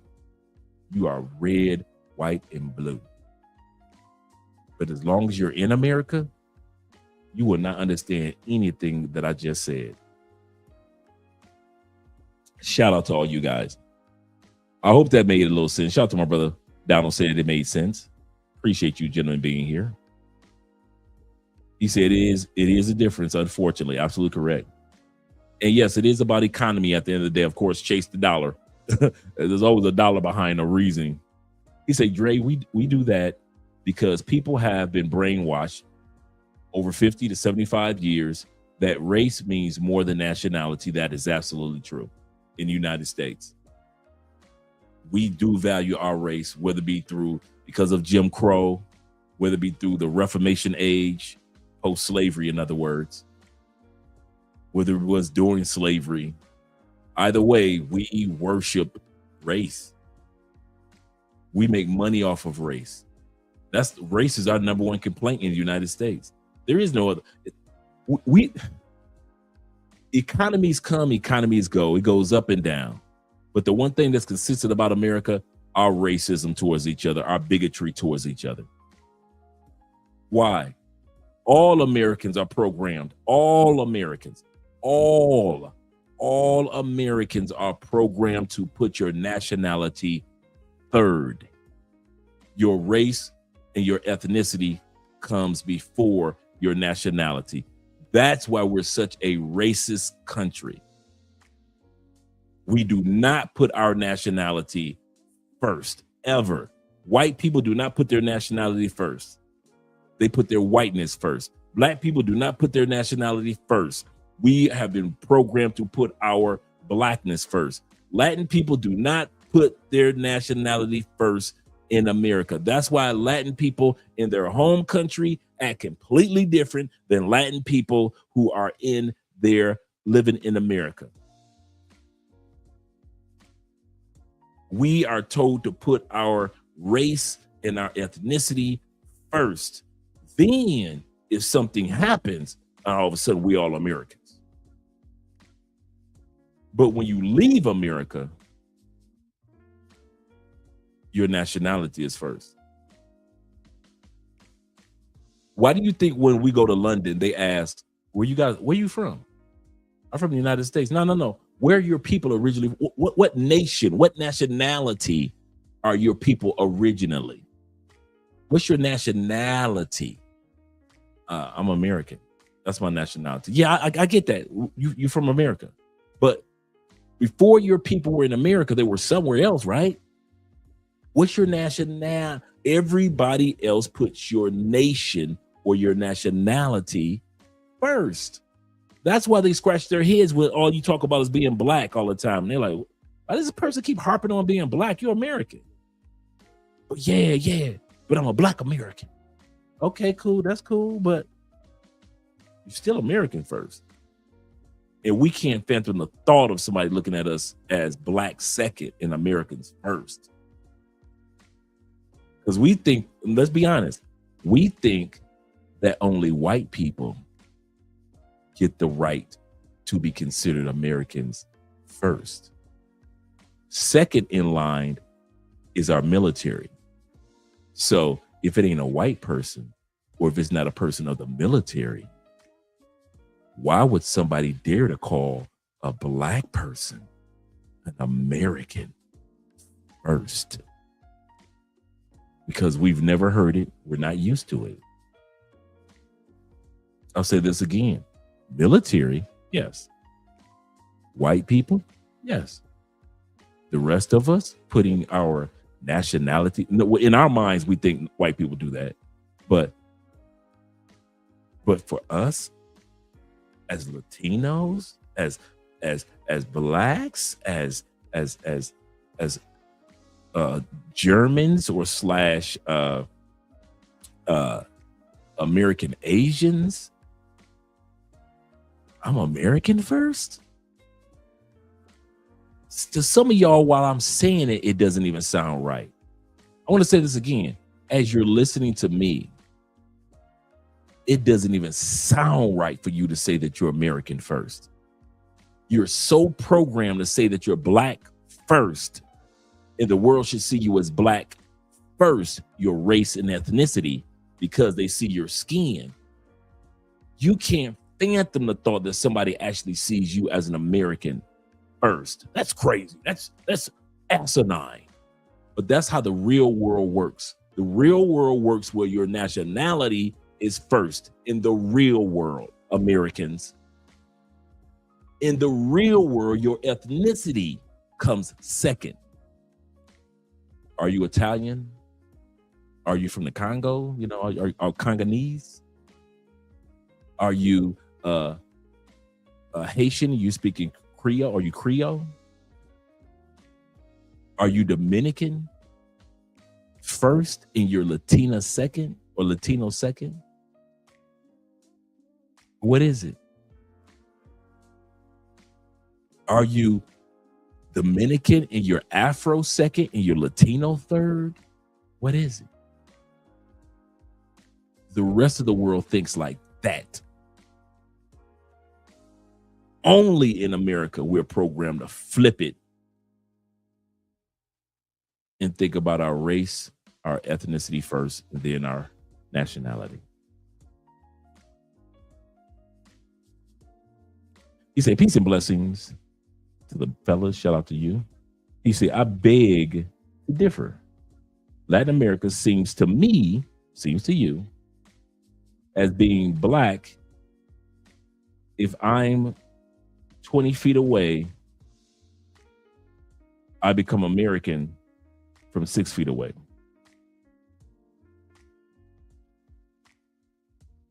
To you, seems to you. And if you look at from your ethnicity, you can say that. Here's the kicker. You're saying it from the perspective of how us Americans are programmed to think. Here we go. You're in Brazil among Brazilians. 20 feet away, your ass Brazilian. 6 feet away, oh, he ain't Brazilian, that's an American. Did I mention blackness yet? I didn't mention blackness, did I? 20 feet away, people aren't looking at me like those are all black people. In this country, 20 feet away, T-Mac, 20 feet away, he's Colombian. 6 feet away, oh, he ain't Colombian, he American. Did I mention the blackness? I didn't. If you keep looking at the world from Americans' perspective, you will always put the blackness first. Always. But if you look at it from the perspective of other countries, 20 feet away, you look like their countrymen. Until 6 feet away, you're correct. Oh, you ain't one of their country, you're American. Oh, he American. He ain't one of them, he American. He don't look like them. He don't walk like them. He don't give off the energy that they give off. That dude right there is American. But from 20 feet away, they are not looking at you like you black. 20 feet away, they're looking at you like you Brazilian. 20 feet away, you look like a Dominican. 20 feet away, you look like South African. 20 feet away, you look just like a black European. 20 feet away. 6 feet away, 3 feet away, the closer you get, they are not going to say, oh, that's a black guy. No, they're going to say that's an American guy. That's what you got to get used to. That's what you got to get used to. Nobody's looking at you 20 feet away and saying, those are black Brazilians. That term doesn't even sound right, does it? Oh, he looks black. What? This country, Brazil, has 113 million black people. Yeah. To even use the term Afro or black in Brazil is like, it's almost like you're saying it the same word twice. Brazil, black.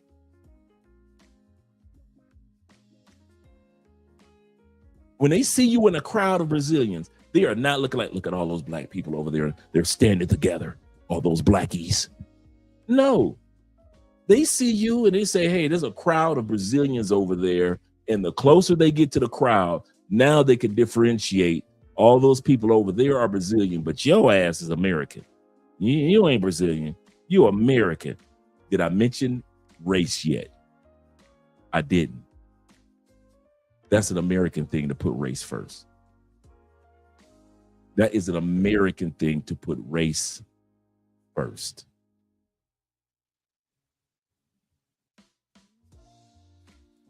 My brother Arizona says this. He said, that's true. He said, I live in Nepal and Italy for 4 years. And when I went out, they acknowledged me as this is my American friend. And I get the same thing. Dude, I go out to the black community here in Cali. Ain't nobody talking about he's black too. That's a brother. No, that's an American brother.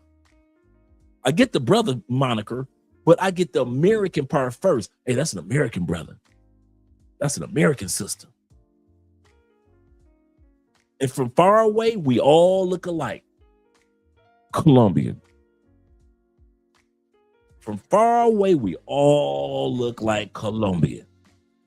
And the closer they get, they realize, wait a minute, T-Mac American. He ain't Colombian.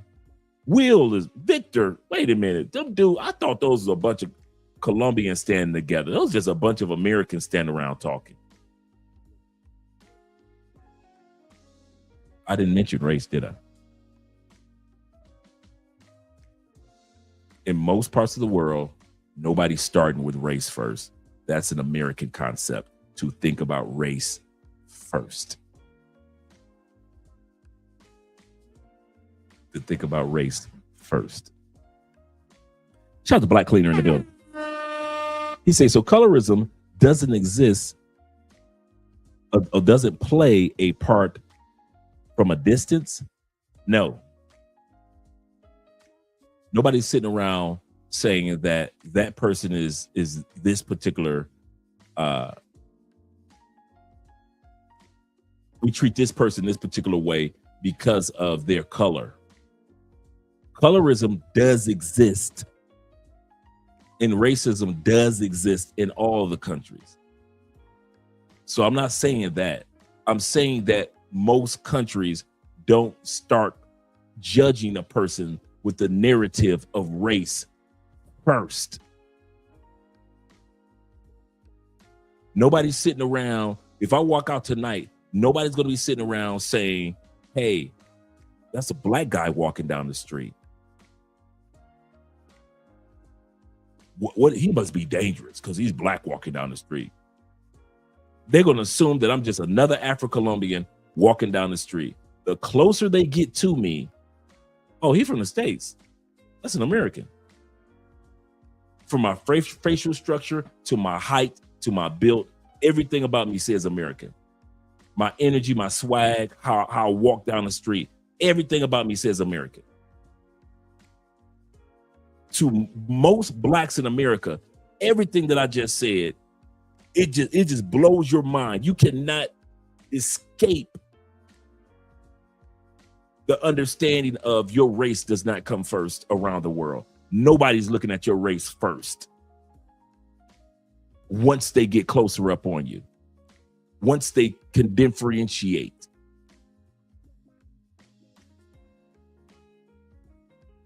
I think it's sad though. Don't get me wrong. I'll tell you what I mean by that. And maybe even some of you guys can attest to this. I see how people give me more respect for being American than they give the Afro-Colombians here at times. I don't like that. They'll look at the Afro-Colombians, and even among Afro-Colombians at times, they'll look at their own ethnicity and nationality and treat me better than they treat their own sometimes. And I understand I'm a tourist, I'm an anomaly, I'm different on that scale, you know.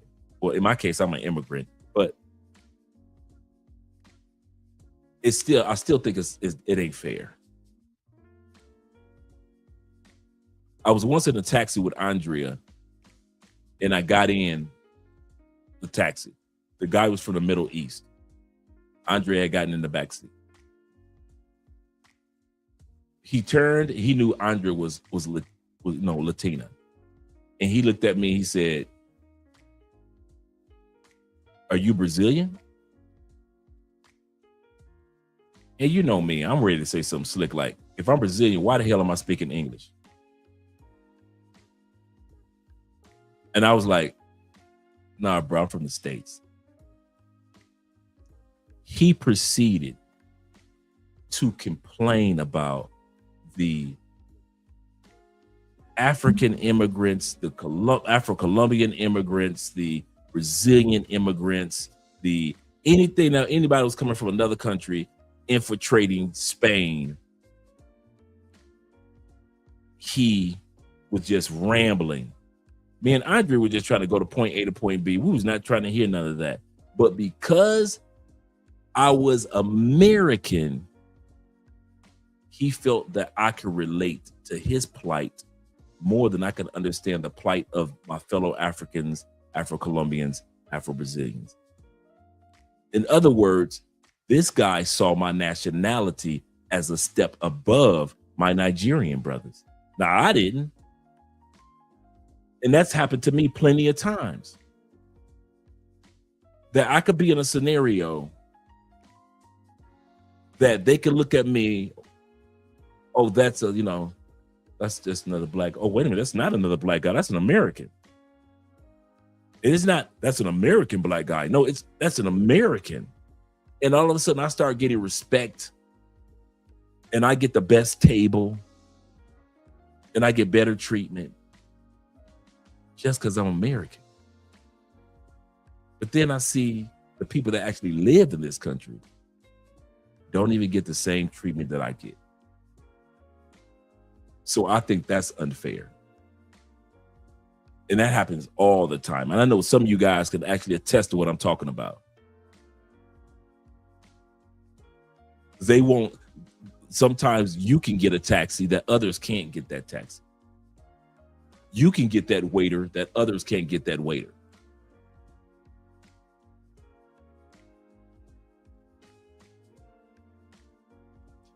Let's be honest, guys. You ready? Because you're American, you can get that pussy when somebody else couldn't got that pussy. There are women that have been waiting not to fuck a black man. They've been fucking black men their whole lives. These Afro-Colombian, Afro-Brazilians, Dominican women have been fucking black men their whole lives, haven't they?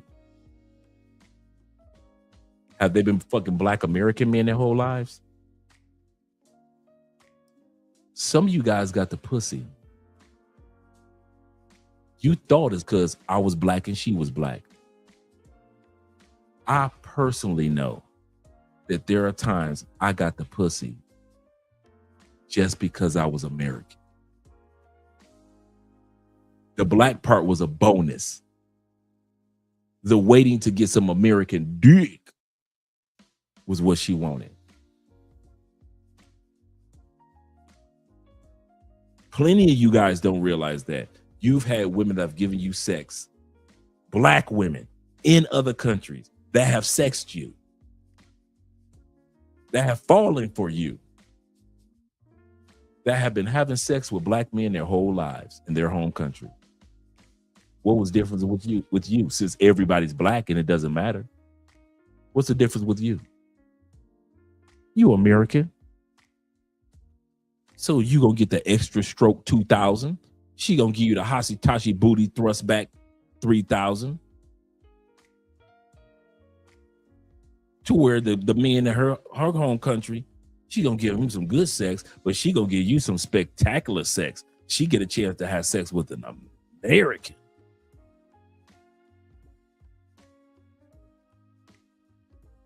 She wants you to squirt inside of her all of your red, white, and blue.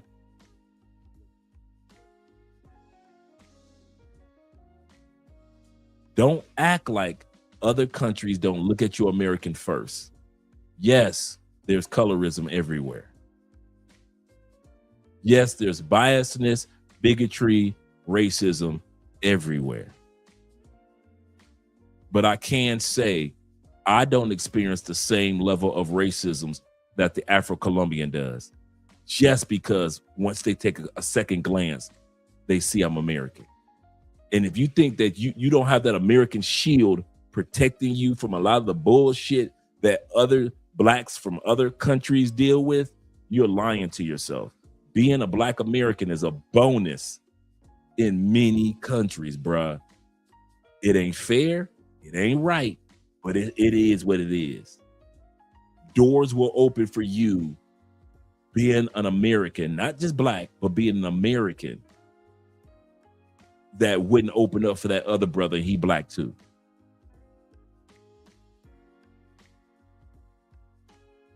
It's not fair. He said, yep, they love the different accents. Absolutely correct. Absolutely correct. He said, I don't think it's automatic if you're black. He said, I think it's about perception. I agree with you as well. I agree with that. And how you carry yourself. That's true too. And that goes back to number 4, what I was mentioning. I say it's race, ethnicity, nationality, and the class structure. Yes, you black. Yes, you're black as far as your ethnicity is as well too. Yes, you're American. But you hood niggas, you do not get the same treatment that us brothers that walk around like we got some damn sense in our head get. Don't you ever think all Americans get treated the same way. You Pookies, you Nook Nook, Ray Ray, Keith Nim, Mookies, all y'all do not get if you think I don't care how much money you got in your pocket, you will never get treated the same way that we get treated, ever. There is such thing as classism around the world. That's the number 4. Your ass is not going golfing nowhere. No, nobody want to fuck with you. They concentrate you on purpose to go into the pay-for-play areas, the nightclub areas, the mall areas. Pookie, they make sure that you are concentrated in those areas. They know what African Americans like, and they go concentrate your hood ass right in there. But if you are on another level of class, all of a sudden, all the doors open to all the other areas of countries that you niggas ain't gonna be invited to. I'm sorry, it's the truth. There is classism around the world too. The rich get treated a certain way, middle class get treated a certain way, the poor get treated a certain way. It is what it is. It is what it is, especially in capitalistic societies. Poor whites get treated differently than rich whites. Let's be real. Poor blacks get treated differently than rich blacks. I know y'all try to say, all black people get treated the same. It ain't like that around the world, bruh. It might be in America, all blacks get treated the same, no matter if you're poor or you're rich. But I'm telling you, around the world, it's completely different. When you were impoverished in Colombia, your ass is not going, I don't care how black you are not going to get the same treatment as a black person in Colombia. That's an Afro-Colombia. You have an education, or you started a business, or you've done something to take your life on another class, another level. You are treated completely different. And they know the difference. The one thing I can say about at least Colombia, if you ain't got no business being there, you won't be there. Colombians are like this. If you can afford and you've got the class to be there, nobody's going to look at you like, oh my God, why is he here? That's America. That's America. That makes you feel like you don't belong in those rooms. In Colombia, if you got the money and you got the proper mindset, how you carry yourself, you just blend your ass right on in. How do I know? I've been to places where it was just me and maybe one other black Colombian family. And we just blend right on in. Having conversations with people, enjoying the swimming pool. Ain't nobody jumping out of the pool like, oh my God, there's black people in here. No. The reason why we can get in certain swimming pools, because they know if you didn't have the money and the connections to even know about a place like this, your ass wouldn't be here anyway.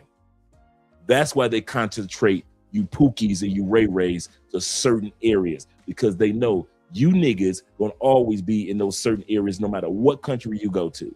You concentrate to the same areas. There is a system of classism, and you, no matter how much money you got in your pocket, if you move in the lower class area with your behavior, they gonna treat you like you a lower class nigga because of your behavior, not because of your pockets.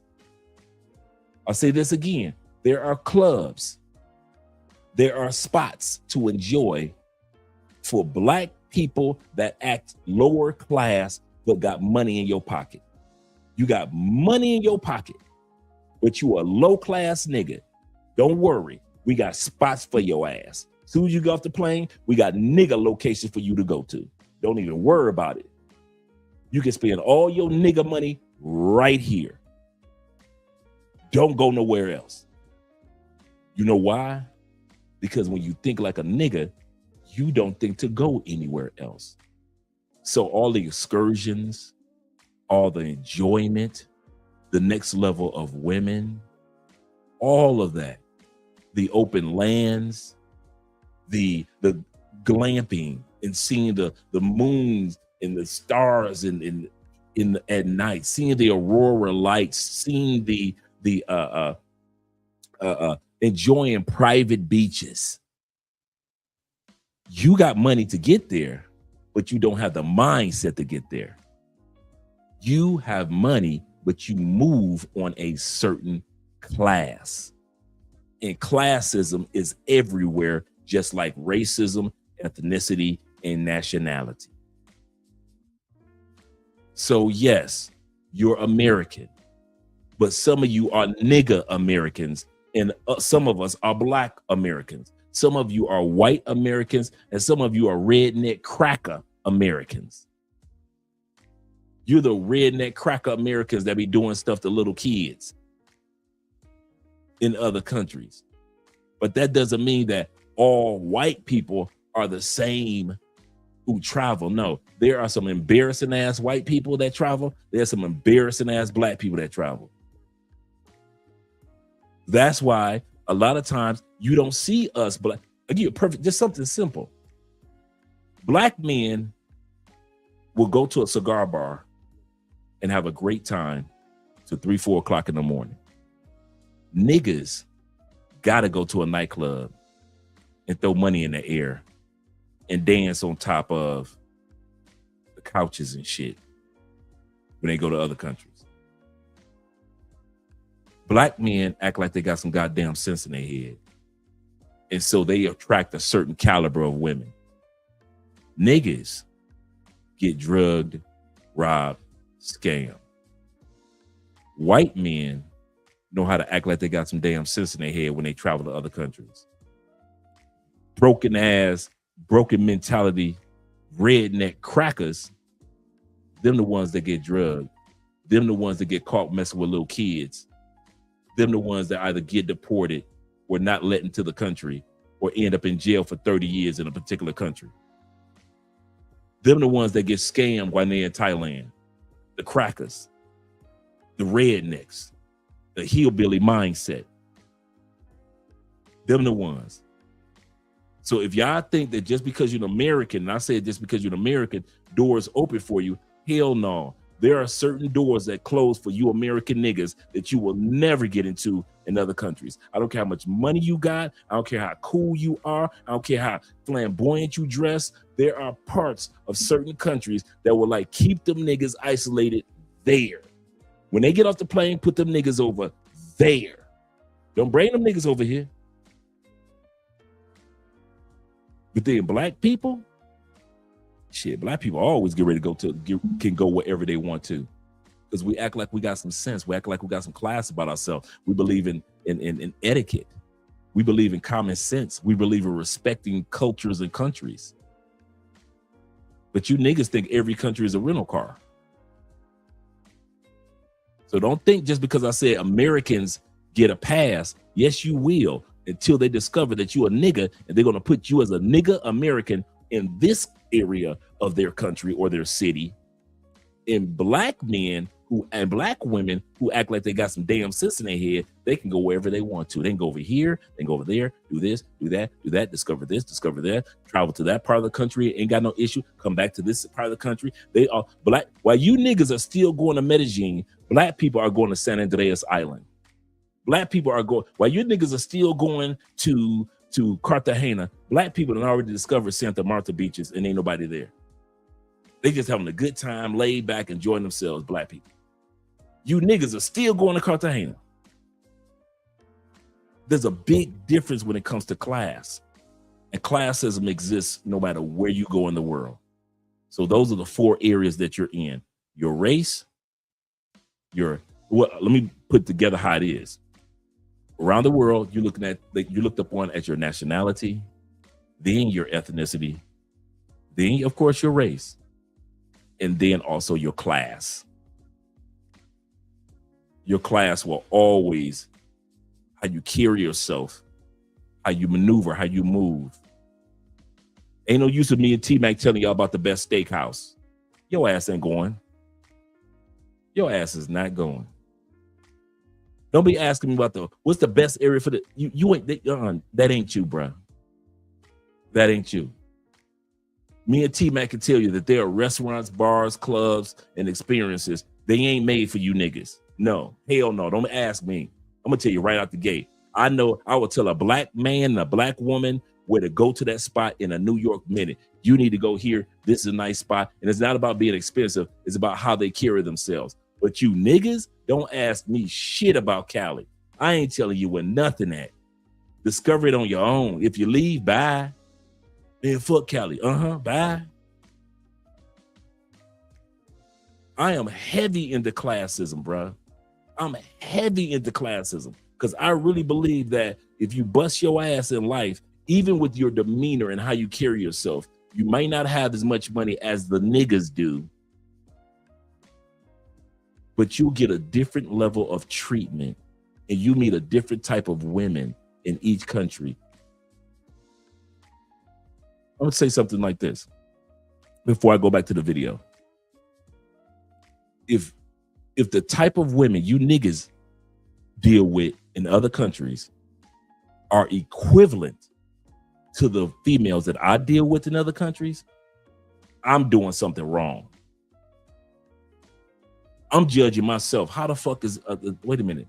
How am I dealing with the same caliber of women them niggas dealing with? I'm a black man. My level of class is completely different. Certain women should not even feel comfortable with being in my presence, with coming in my face. So if we both have the same level and same type of women, oh, I'm doing something wrong. No matter what country I'm going in, I'm doing something right. Ain't no fucking way them beautiful broke bottom feeders are attracted to me. No, bitch. No, better go on back to them niggas. I'm heavy into classes. There are different classes. I accept it. I accept that if you work your way up, you are among the upper echelon. I accept the fact that if I have a poor mindset, I could become poor. Being poor is not about the money only. You can start off poor, but then have such a strong can-do mindset, an American dream mindset, that can eventually catapult you to a whole nother level of life in a few years. So I don't judge people on the economics of being poor. I'm talking about you niggas with that poor mindset.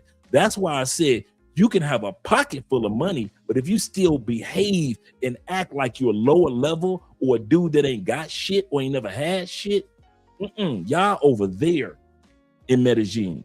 You are over there. That's why y'all, if you ever notice, you niggas cluster to the same locations with the same type of people and the same type of women. But black men can tell you, oh, I went to Medellin. Have y'all ever been to so-and-so and so-and-so and so? And you niggas are scratching your head like, what's that? Where that at, T-Mac? T-Mac, where that at? Hey, Will, where that at? Because there are places in Medellin that black men go to that you niggas will never go to. Never. Sorry. There's nationality. There's ethnicity. There's race. And there is your class. And I know some of y'all like, man, fuck you, Dre. I get it. If I was a nigga, I'd say fuck Dre too. I'm serious. If I move with nigga mentality, I would be right now, I'd be saying, fuck that nigga Dre. I kid you not, man, fuck that nigga. Then he gonna know what he's talking about. Of course you don't think I know what I'm talking about. I don't expect you to. Everything I just said was just to celebrate black men. To celebrate white men and not rednecks. I know when there's a cracker coming down here. I know crackers that come from Europe, dog. I don't give them 4 seconds of my time. But a white dude, I give a white dude some of my time. A quality white dude, I give him some of my time. But a cracker? Hell no. Get the fuck out my face. Shout out to Top Dog in the building, my dude. Tori says this. He said, Priest Dre. He said, you standing on business. Love you, man. Love you brothers too, man. I kid you not. I'm going to come to the super chats in a second, gentlemen. He said, a lot of folks choose to have victimhood mindsets because they hate self-accountability. Absolutely correct. He said, laugh my ass off, 100% true. He said, no lie. He said, one of my friends is an N. He said, and I tried to explain to him this. He said, Andre said it best. Black men, most of you guys that I kid you not. You can tell the difference even between where black men go compared to niggas. You find more niggas go to Medellin and you find more black men go to Bogota, Cali. Niggas go to Medellin and Cartagena. I'm sorry, niggas. And not saying that there aren't any black men there. I'm not saying that. But I do notice that Black men go to Bogota, Barranquilla, Bucaramanga, San Andreas, Santa Marta, the coffee regions of Manizales, Armenia. The mindset of these dudes are completely different. I mean, like night and day, the same skin color, coming from the same countries, coming with the same economics. I could talk to a black man and say, have you ever been to Guatapé and climbed the rock? Or have you ever been to Parque de Cafe, the coffee park, the theme park here in Colombia? Have you ever been to the waterfalls? Have you ever been to the volcanoes? Have you ever been to the whale watching outside of Cali, Colombia? Have you ever went here or ever went there? Have you ever been to the coffee region? And black men would be like, yep, I did this. Have you ever went to Super Bowling in Medellin? Yep. Have you ever went golfing? Yep. Have you ever been fishing? Yep. What about the four-wheelers? Yep. Have you ever been horseback riding? Yep. Then I talk to niggas. Where you been? Man, them hoes, and then them hoes. Shit, nigga, them hoes.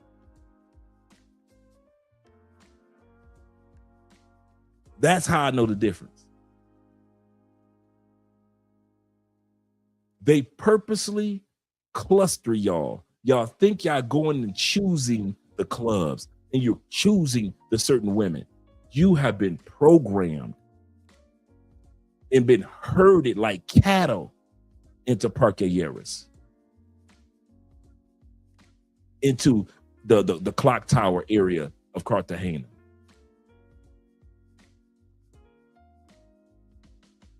Y'all do the same thing in DR. All of a sudden lately, everybody wants to be in Santo Domingo. Y'all don't want to be in Sosúa no more. Black people were going to Santo Domingo while you niggas was going to Sosúa for years. I know black people like myself that have never been to Sosúa. And we spent a month there. Never. We have been all over that island. All over. Not one time even imagine thinking about stepping to Sosúa. Went to Santo Domingo twice. Now, lately, you niggas want to come trickle down to Santo Domingo as if y'all discovered something new. Black people, black men and black women, white men and white women have been going to Santo Domingo and living in Santo Domingo for years. You niggas and you crackers are just discovering Santo Domingo over the last couple of years. But black people have, and white men and white women and Asian men and Asian women have always been there. Always been there. Always been there. There is a difference between how crackers travel and white men travel. Black men and niggas. It always has been. It always will be.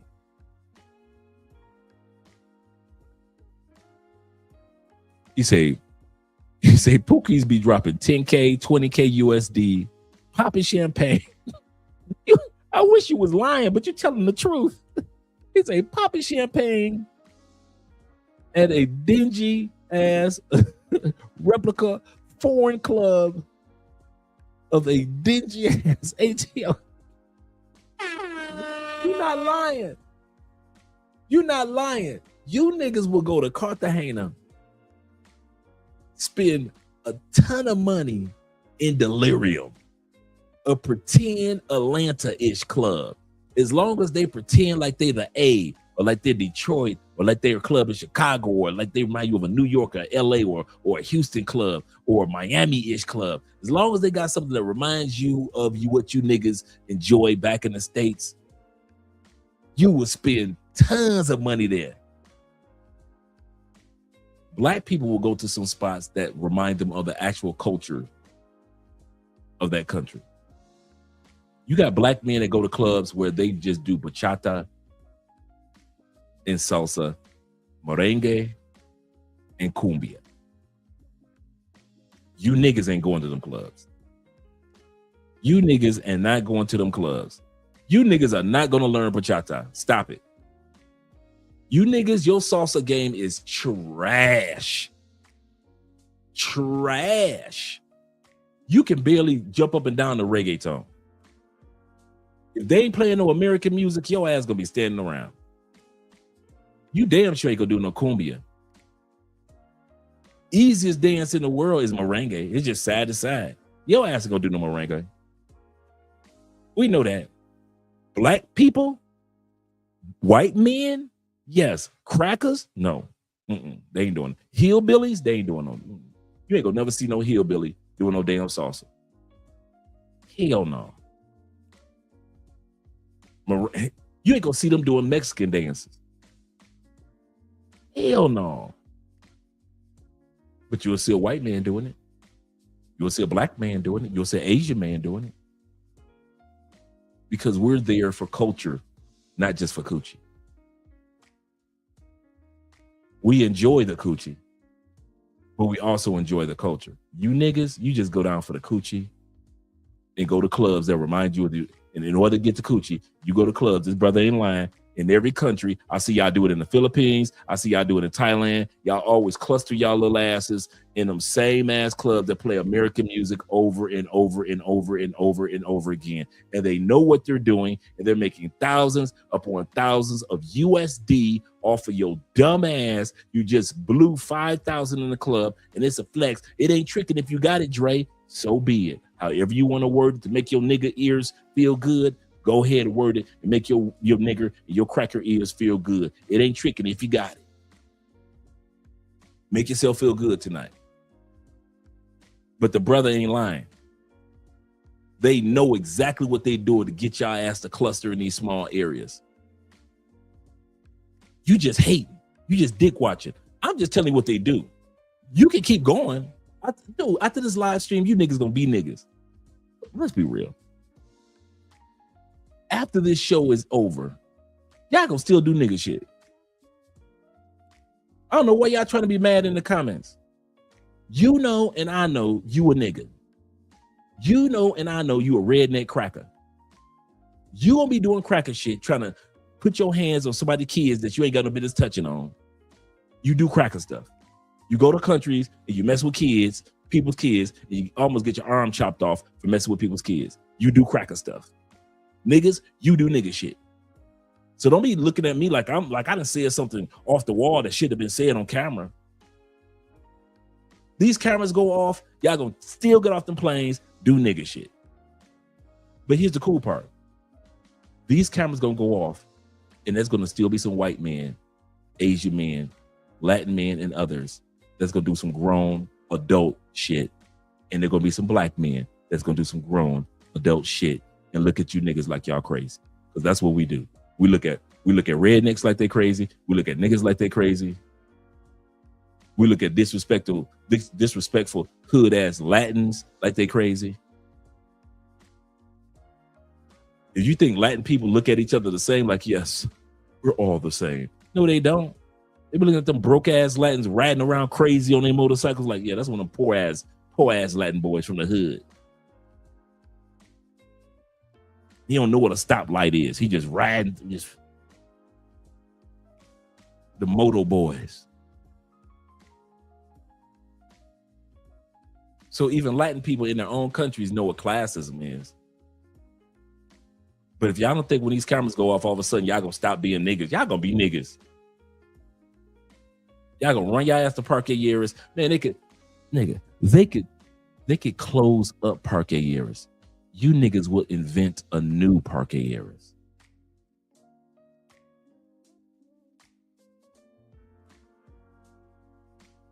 I wish I was lying.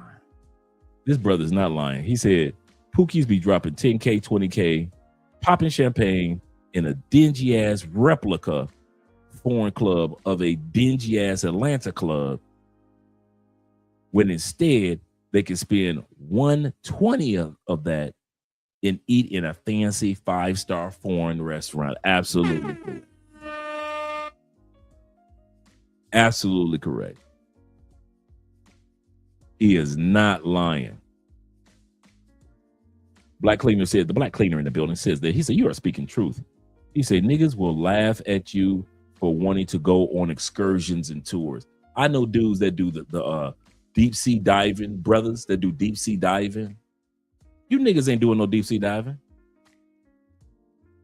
I know brothers that do the parasailing. You niggas ain't parasailing. You ain't sailing nowhere. We can't get you niggas to come out your hotel room. Except you niggas come out your hotel room just to get high, drunk, and some pussy, and then go back to your hotel room. Ain't nobody hating on you, but it is what it is. You are part of that class. Fuck you, Drake. I got the fuck you, Drake part. But the truth of the matter is, there is such thing as classes. There are classes. I tell you to go to Bogota, your ass in the hood. The rest of us in zone T. If you ever been to Bogota, you know that is the upper class, some of the best restaurants, best malls, best Airbnb, best hotel in the country. It is where the rich of the rich of Colombia live in that area of Bogota. Politicians' homes are there. The presidents and ex-presidents lives in Zone T area. But ask you niggas ain't never even heard of Zone T. Every time me and Andre go to Bogota, we guaranteed we ain't going nowhere else. We gonna be a Zone T. Best restaurants in the country. Custom-made suits. The best cologne stores.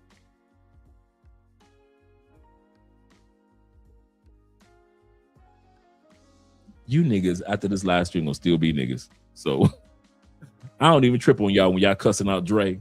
Man, fuck you, nigga. That I don't like that nigga Dre. I don't care. You don't like the fact that Dre tell y'all the truth. It's like when Kevin Samuels was talking to women. I always say women can say everything about Kevin Samuels, but they never told Kevin Samuels that he was a liar. I never heard women in mass to say, you a liar. That's not true. Never. We just don't like your tone. It's the same thing here. Stop me when I'm lying. No, I ain't lying. You niggas gonna be niggas. Florida said, he said, it's good to know Dre. He said, I'm glad that you give a white man some time. Heck yeah. I ain't never been funny style like that, bro. My first friend was white. So my closest friends have been, and I mean, I don't say it in a racial way. Bruh, I have always been that one brother in the crowd at the rock concert, at the rave, at the motherfucking Eminem concerts, getting fucked up. I'm always at the brother. I'm that one or two brother at the bonfire, bruh, with the tiki torches. Come on now, with the tiki torches. I'm the only brother at the kegger, bruh. Some of these niggas don't know what a kegger is. A kegger? See, you don't know what the fuck I'm talking about. Black men know what a kegger is. Black men have been to some keggers. Black men know what a bonfire is. Black men have been to bonfires. You niggas ain't never been to no bonfires. Black people go, white people go, Asian people go, Latin people go. They know what a kegger is.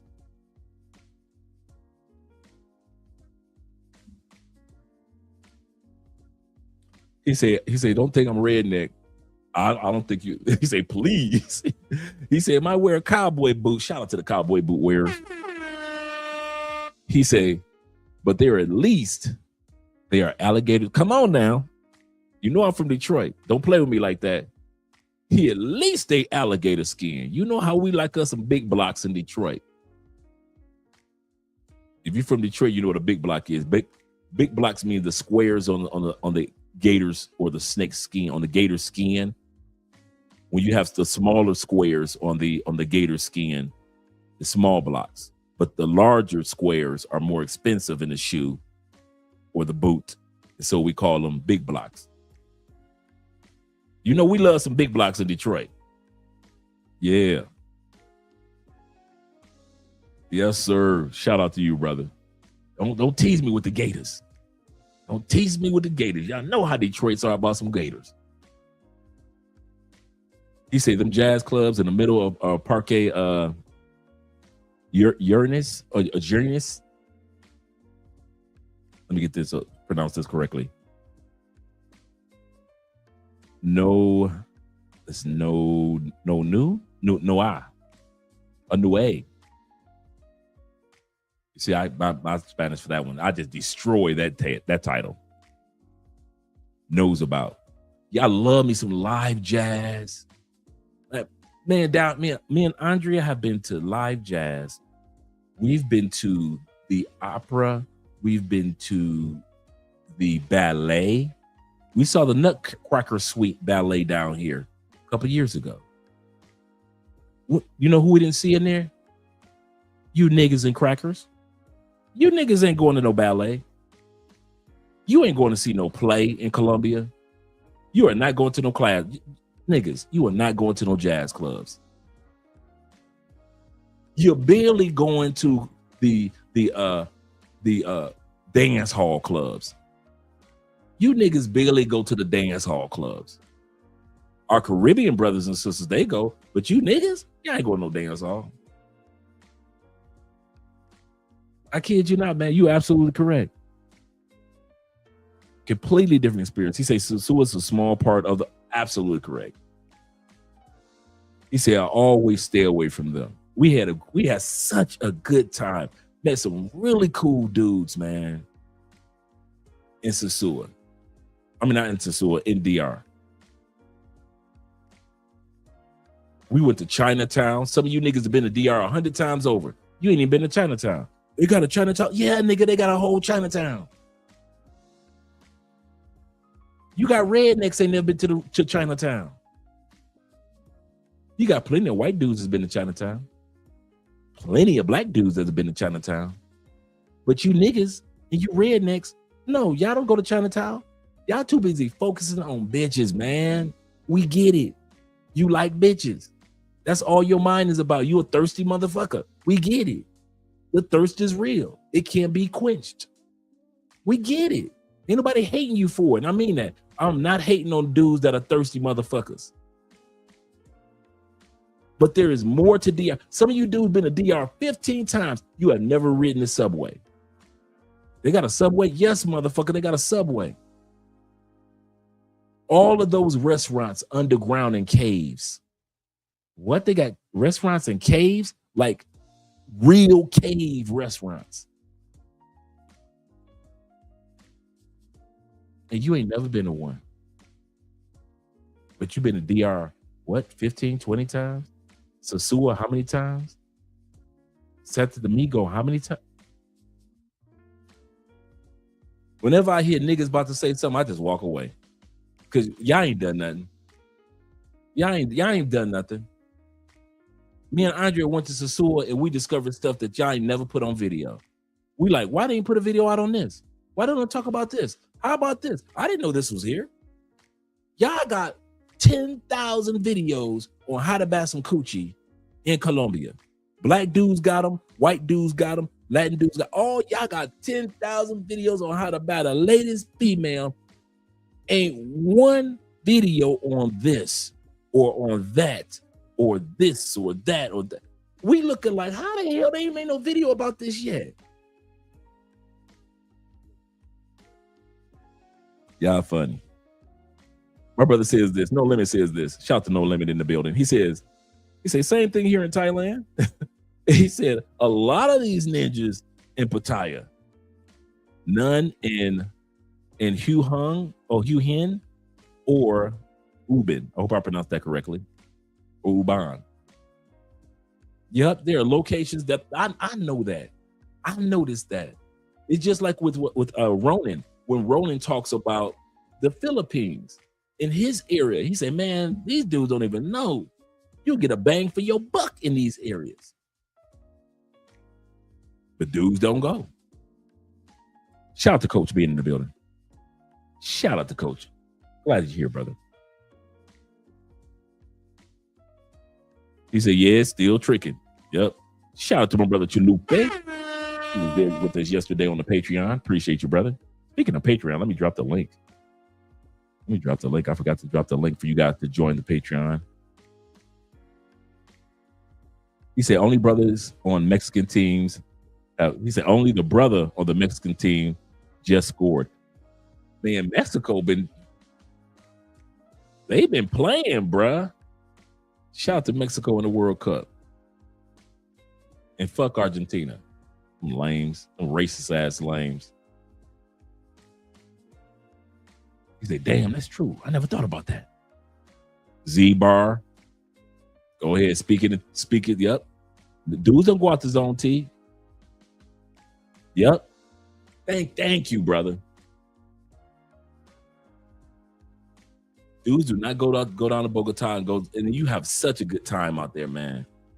And I can say police and security you can tell that the president and the former presidents and congressmen and senators live in zone T. We talking about military security, regular police. Zone T ain't nothing going on but the rent. It is extremely, extremely modern. And I'm telling you now, bruh, it is so much fun, so much to do, and you feel so safe. He say Zone T, aka Zone Rosa. Yep. He say I added oh man, I'm not trying to pretend to pronounce that. I'm going to destroy it. But yeah, Andrew Craig, you're absolutely correct, brother. He say Zone G restaurants for the restaurants. That's a good location too. That is true. We were over there as well. He say that's where they have the higher end hotels. Absolutely correct. Yep. So shout out to all you Bogota men. Yes, sir. YLE says this. He said, I remember that when I came to Cali, you and Andrea made reservations for breakfast at the Marriott. That was really nice too. He said, and Wade, he said that Wade, or that was one of the best breakfasts I had. He said, I knew for a fact that you were not inviting Pookies. That's true. That's true. That is so true. He say, this is what these ninjas cannot make. He can't make it. He say, in places like Montevideo, yep, and Luxembourg, he said it's too much for them, for their pockets. Absolutely correct. Absolutely correct, bro. I give you another one, man. What I'm doing for next month, or this month that's coming up, I'm putting together a video series of for 12 months, 2 things that you can do in any part of Colombia, 2 celebrations, 2 major festivals, 2 to 3 major festivals. I didn't know this. Maybe some of you guys did. Cartagena has a yacht concert. I'll tell you what I mean. I never even heard. I didn't even see this in Florida. The stage faces the ocean. I'll say this again. It doesn't face the crowd. There's no people standing outside. Every year they do it, and they have major performers come out there. The stage faces the ocean, the docks, and you see 200-300 yachts and boats are facing the stage, like right there. I'm like, these niggas ain't talking about this at all in Cartagena. They have a yacht concert every year. And the stage is literally facing toward the ocean. And you've got hundreds, the yachts are just sitting there just in giant clusters, man. I say, yeah, I got to make some reservations so me and Andre can rent a nice little boat and head out there. This is in Cartagena. Niggas ain't gonna tell you about this. A black man will. Crackers ain't gonna tell you about this. White dudes will. There's a difference between white dudes and them crackers. Because they out there just being thirsty. It is difference between black men and them niggas. And them niggas, they gonna tell you nothing about that in Cartagena.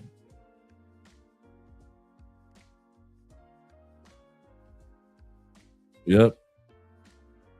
Let's go back to the video. Let me stop running off at the mouth. Let me start running off the mouth. But I'm having fun putting this montage of events. So like for the month of January, I got like 2 or 3 major events to do in Colombia. Then for February's 2 or 3 major. So each month there's, because I have the listing. I have the listing that there are at least 200 major festivals and celebrations that take place in Colombia year round for years. You got the Black and White Festival. It's like a mini version of Brazil's kind of festival that they have in February and March. It's like a really smaller version, but it's really nice. And it's the celebration of racism, togetherism. A lot of stuff, man. Yeah, so I'm going to put that together. And I already started putting it together, but it's been amazing to find out all the celebrations that take place here in Colombia year round. He said, yep, that's a big fact, Dre. Yeah, that sounds like a major. I'm excited about that one. Yep, Gringo Tuesday in Bogota in Zone T area. Near the, yep, we were there on the Gringo Tuesday. We were there in that area on the Gringo. Man, we had fun, bro. We had fun, man. It was really nice, man. Really nice. Shout out to our girl, Kizzy. He said, Kizzy brought me and my friend there. We were rolling 3 deep on that trip. He said, YouTuber Kizzy. I know exactly who my girl is. Yep. And her dude. Shout out to Kizzy. Bogota, Colombia. Yes, sir. Shout out to her. Shout out to Utah Dog. Corporal T says this. He said, Dre, we had an at-home. He said, we had that at home in West Palm. I kind of figured that the United States had to have one. In West Palm Beach, he said the yacht concert every year. Thanks for letting me know that, brother. Because we in Clearwater, we have the Clearwater Jazz Festival every year in Tampa area. It's a major week-long jazz concert, some of the best jazz performers that you will have. Jazz and R&B performers. And the people will pull their yachts up. But it was an area where you could sit there if you were on land and enjoy it. But you could also be there and pull your yachts up. So a lot of people pull their boats up and everything and enjoy the concert. Clearwater Jazz Festival. And plus I liked it because it was in October. And it was always the weekend of my birthday. And so I said, yeah, let me enjoy the Clearwater Jazz Festival. A lot of people don't know about the Jazz in a Park in Cartagena. I mean, in Bogota, Jazz in a Park. Major concert. If you want to just have a nice jazz night with some great jazz music in the park, Bogota. And I'm talking about thousands of people out there. Thousands. It's a free concert in the park. You got the vendors out there selling food. You have the Bogota Jazz Festival. He said, I love me some jazz. He said, when I moved there, he said, I got some spots. He said, I got to go to some spots. Yep. He said, I'm going to the spots. He said, that's a must. Yeah, man. A lot of jazz spots down here. A lot of them, man. All right, let's go back to the video. Let me shut my mouth for a bit. Let me bring this back. About right here. Yeah. But first day, usually in America, in college system, they give you a paper to fill out. When I filled out, I put other and I put African because the tick is Black/African American. Now, I don't have a blue passport. So in my head, I'm no Black or African American because I don't have a blue passport. That was my understanding what race was. He literally calls me when class was ending. He's like, oh, like, no. Like, you tick Black or African American, you Black. I'm like, oh, no, I'm not Black. I'm actually African. Because in my mind, this is fresh off the boat, Sophie, 2014. I'm not Black. What do you mean I'm Black? I'm not Black. I'm African. She said, well, I didn't know I was Black until I came to America. Yeah. And I think to myself, I don't know what's worse, slavery or colonialism, right? And I just think about how colonized the whole of Africa, Ethiopia says no. But the whole of Africa was colonized up until the 60s. Yeah. South Africa faced apartheid up until The 90s. Right? And so I'm like, how could you not know? But then I thought to myself, well, it's interpersonal interactions. It's like white people in Nigeria feel like the weather. They're there, they're controlling something, but they're not affecting your day-to-day life. If you go outside and it rains, you have an umbrella, you know how to control it. And so it's a different ball game.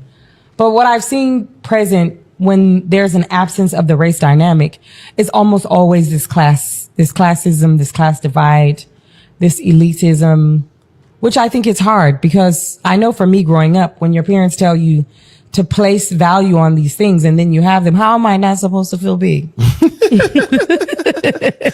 I have my Manolo Blahniks on. How am I not supposed to feel big? Before she goes any further, let's get to the super chats. Shout out to my brother Black Cleaner. He say, well then, he say, Panama is different.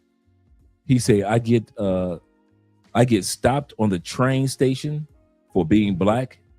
He said, they'll ask me for my passport. Yeah, because they know they know that you ain't from there. It ain't just the blackness. You are not Panamanian and you don't look Panamanian. And so they stop you because you're an American and they'll ask me for my passport. And then I pull it out, the blue book, and that's when they let me go. Different treatment. I noticed that. I noticed that too, brother. You get different treatment. That's a good point. Kofa says this. He said, colorism is everywhere. Absolutely correct. He said, I met someone from Ethiopia and they said even some of them look at darker people as less because it means they worked outside. That's sad because that's how Asians treat each other. That's sad. And let me give a shout out to you guys over on Cash App as well. Let's go here. Give you guys some love. Remember, the Cash App donations will be going towards the food bank that we're donating food to the Venezuelans. We're already giving away the first batch of foods, and so we're going to give away another batch of foods this weekend. And shout out to brother Tommy with the $10 love, and shout out to brother Tommy with the $10 love. Appreciate you, brother. Appreciate you. And shout out to T-Mac the other day as well. Let's go back. You know what I'm saying? It's very, you have to check it. We have finally found a African woman who agrees. After much debate, it has come to my attention that you guys are right. I am not black. Black is an American race, and black means African American. And I am not black, and I'm not African American because I'm not native to America. My race is African. My race is African. My nationality is American. Okay? So I'm not black. I might look black, but I'm not black. My ethnicity is Kru and Bassa and Pele. So I'm multi-ethnic, mono-racial, period. Cool. But nah, I'm not a black American. I think the misconception of believing that Africans don't consider themselves black is just this. Africans identify by their ethnicity because normally when they're identifying themselves to other black people. So the black is a given. Black is a race and it's all about phenotype. You can look at me and see that I'm black. That's nothing that I have to tell you. But to identify myself further and more specifically, I would tell you my ethnicity. I am Liberian American. I'm not just black. So saying I'm black to another black person, where do we get there?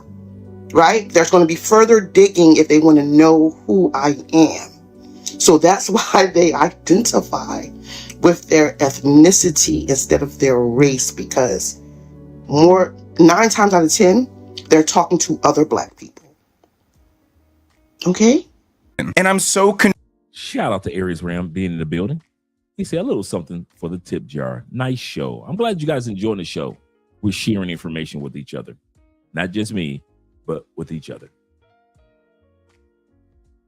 Confused at the perplexion because even in America, two black people who live in the same city but are from different neighborhoods don't have solidarity with one another. If a black person in Chicago enters the wrong black neighborhood in Chicago, they might not make it out alive. But here he explains just how badly black Americans get exploited and why it makes it impossible to live in Africa. So recently I met a black American woman who's been living here in Uganda, and she owns some land here and has been hiring locals to help, develop it and build it. She's paying them more than they would earn if they work for other people in the area.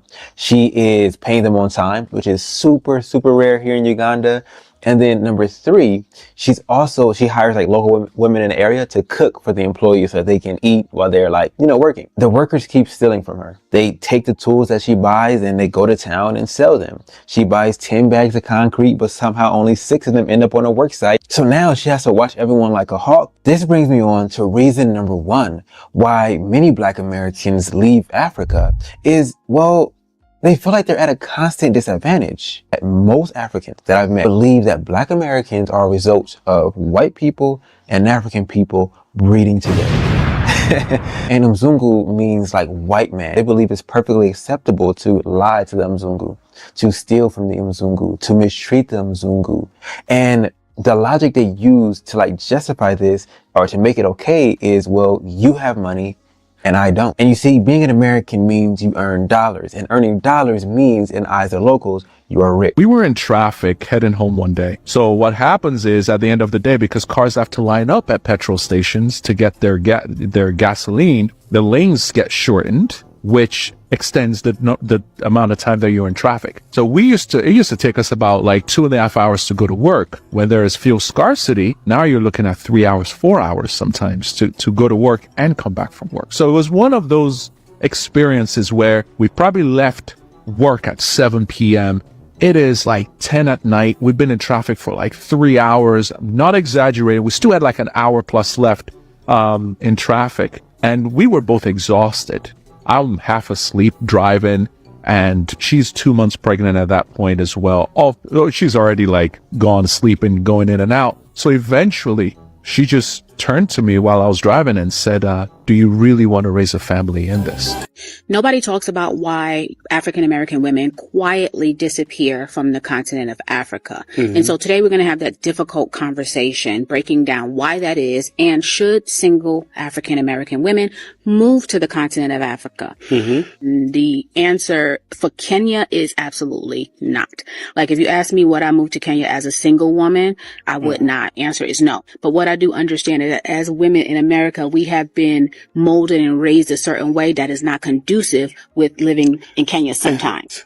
So some of the things that a single African American woman needs to think about when they're moving to Kenya or the continent of Africa is going to be safety, because safety feels different in America than it does in Kenya. The African dream is to leave Africa. You can quote me on that. Nothing kills my mood faster than scrolling social media and realizing what life could be. Exposure really is a double-edged sword. On the one hand, it's great. I like learning and seeing what I otherwise would never have known existed thanks to the internet. But sometimes I wish I was just a little village boy whose entire life is herding cattle and not knowing what the internet is. Because thanks to the internet, I have massive dreams. I know the kind of life I want to live, but it feels so unattainable just because of the fact that I'm in Africa and I gotta deal with all the baggage that comes with being African. And trust me, it's a lot. We'll get into it. But being in Zimbabwe specifically has nerfed me and so many others so hard. I know people who just gave up on all their dreams because Tirimu Zimbabwe and Jomakiza wangu. And it's especially the case for creatives. If you're any sort of creative in Zimbabwe, it's downright impossible to get anyone to take you seriously until you've made it. You will be made fun of and discouraged at every turn because the majority of Africans still live by traditional rules. Art doesn't make money, they say. And in a country where almost everyone is poor, of course money will be their top priority. Everyone wants their child to be the one to take the whole family out the trenches, and making money and becoming a doctor is all that matters. I used to get beaten up by my teachers in primary for drawing in my school exercise books. Yeah, I probably shouldn't have been doing that, but you know what they didn't do? Provide me a pencil and a paper that I could draw on. This made me hate school. I had no creative outlet, and no one will be a bigger op than your own parents, bro. It's a meme how you have to traumatize your African parents and just straight up disobey them and risk getting disowned if you want any type of freedom. That's because our parents' parenting style is very backwards, and I can see where they're coming from. They grew up and they were parented in a time before the internet with limited knowledge, and kids back then were seen as assets, young laborers. That's why our grandparents had whole kindergartens worth of kids. Growing up, I was taught to question nothing. Questions were disrespectful. I was forced into all my beliefs, into what I wanted to study, into who I had to become, and I couldn't say anything about it or I'm a bad child. My parents are way better now. I kind of forced them into opening up, but I still struggle to have conversations about my life with them. My dad still doesn't know I have a girlfriend, and that's because dating was so incredibly demonized. Like at school, if you're caught dating, you'd be publicly shamed and punished for being in love, I guess. So even though I'm a grown-ass adult now, I just turned 18, I still can't talk to my dad about my personal life because he taught me to see him as someone I had to obey instead of the father. And it's the same for most people my age that I... The reason why I put this little skit off into this video, we don't often talk about the young person's experience of growing up on the continent of Africa. And like he said, he kind of wished that there was no such thing as social media because he wouldn't be having all these big dreams if it wasn't for social media. But if you want to have children on the continent of Africa, he said it's not all it's cracked up to be. He said, I'm 18 years old and I still can't talk about girls in my relationship to my parents. He says, I want to be an artist. And my school teacher was spanking me because I didn't want to go off into medical school. So these are the things that we have to consider. We want to call ourselves relocating to other countries. Not saying something's wrong with the continent of Africa, but I'm just showing you guys the reality of many parts of the continent that we are going to have to examine as we decide whether we want to live on the continent long-term or short-term.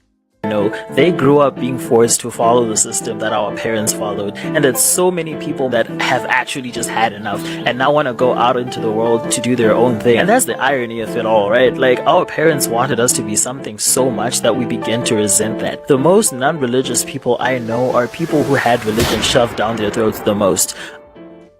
Okay, can we talk about religion for a second? Because Christianity is what guides like 99% of people in Zimbabwe and most of Africa. And most people will use Christianity as an excuse to suppress others. Confession, I want to get a piercing, paint my nails black, and wear grungy outfits. But I won't do that because people here will either call me gay and beat the shit out of me, or they will call me the spawn of Satan and send me to 30 different mega churches to get baptized in anointing oil. There's a lot of you that are considering Kenya, a lot of Kenyan Americans, Kenyan Brits that want to come back to Kenya. Listen, y'all are looking at Americans.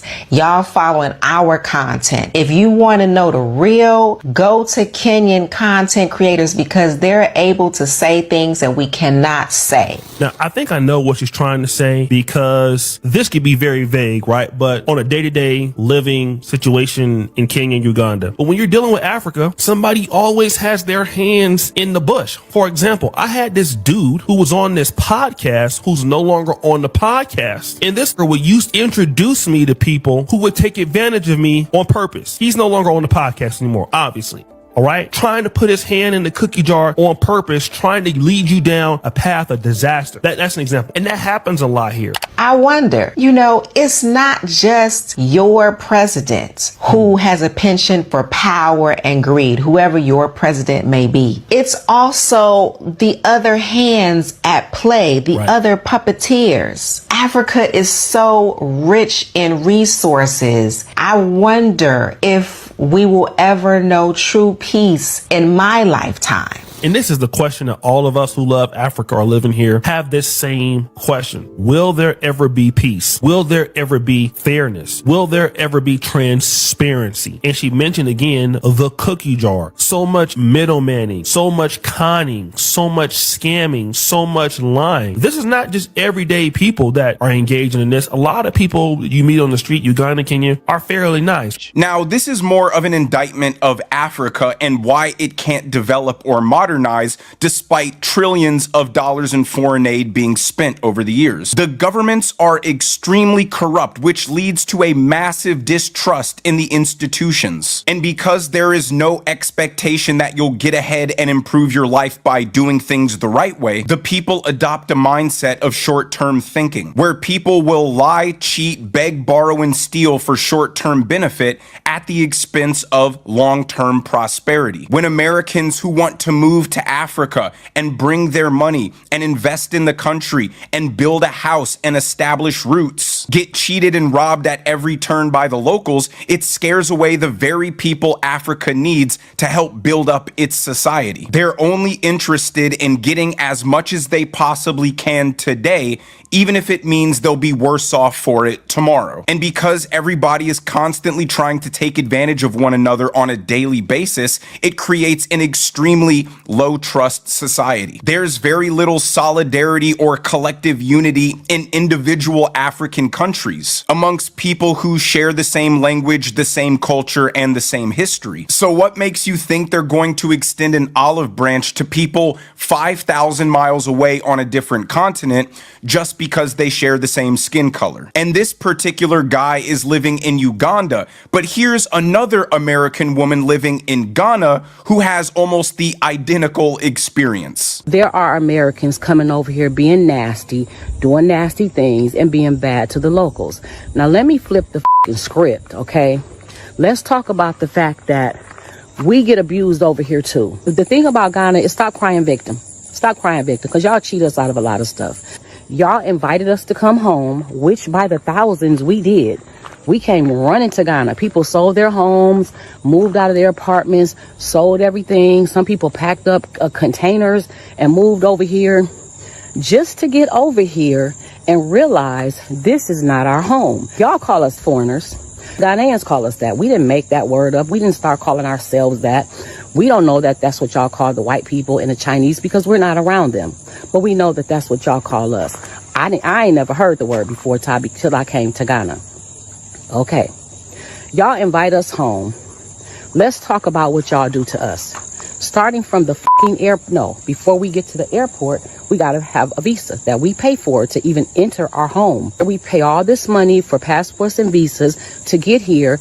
We get to the airport, and as soon as you see a blue passport, everybody's coming for us. Can you give me something small at the COVID place? You get to immigration. Can you give me something small? You get to baggage. Can you give me something small?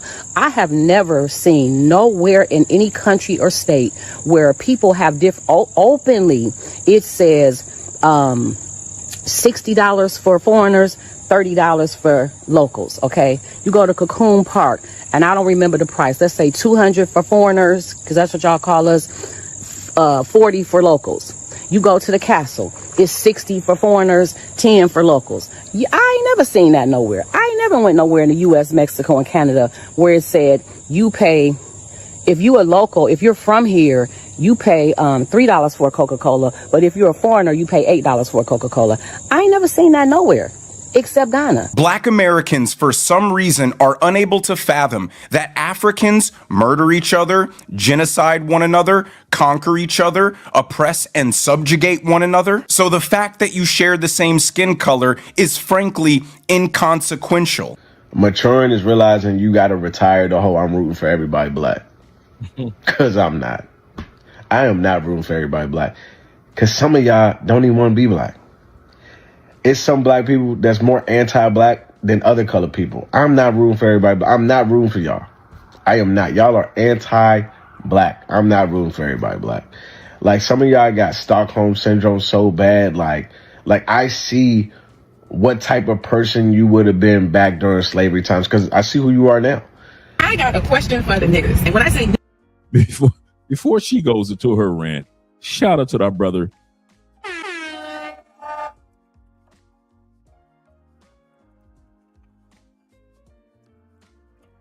Trentario or Chincheri.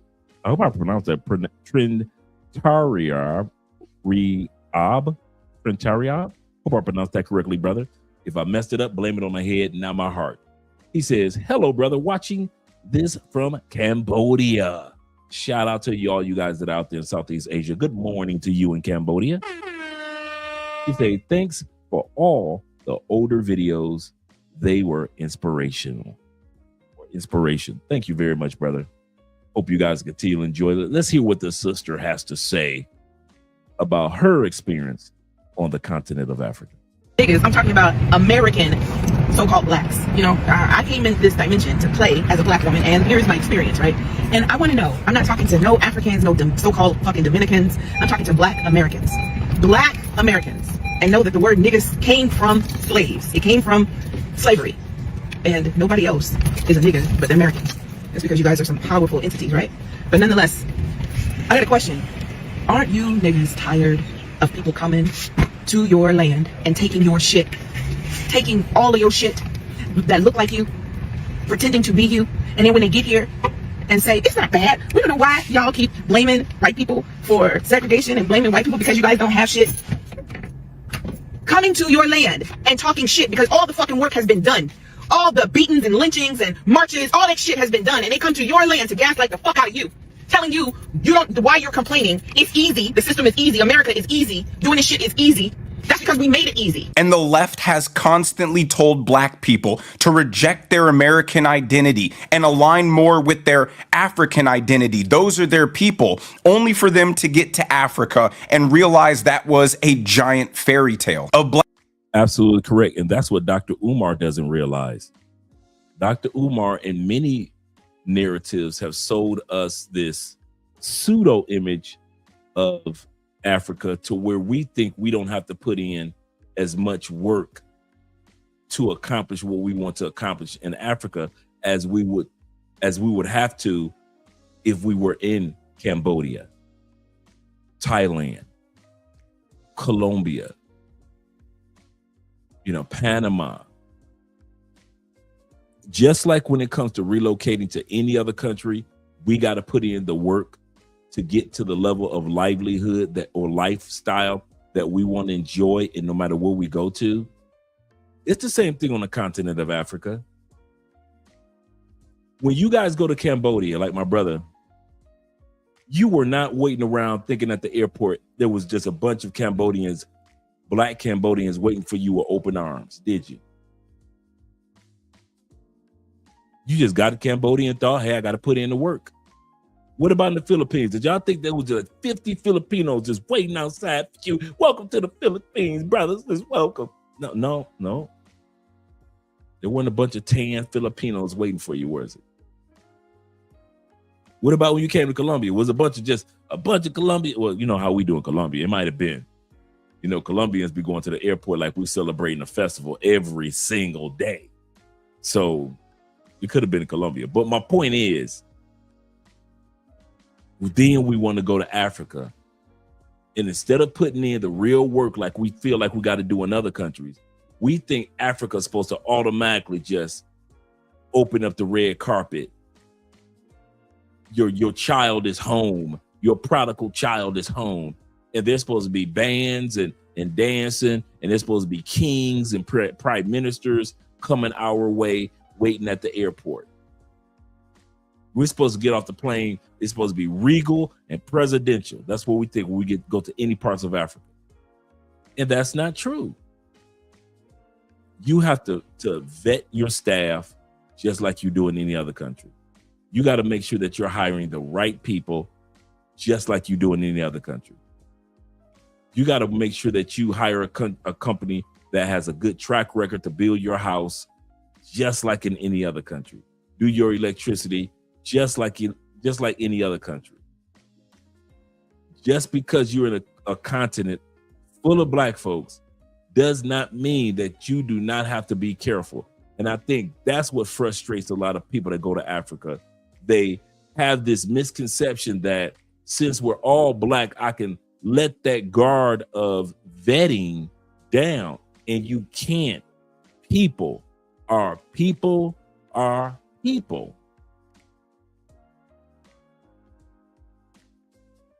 I'm gonna tell you now, I'm the type of brother like this.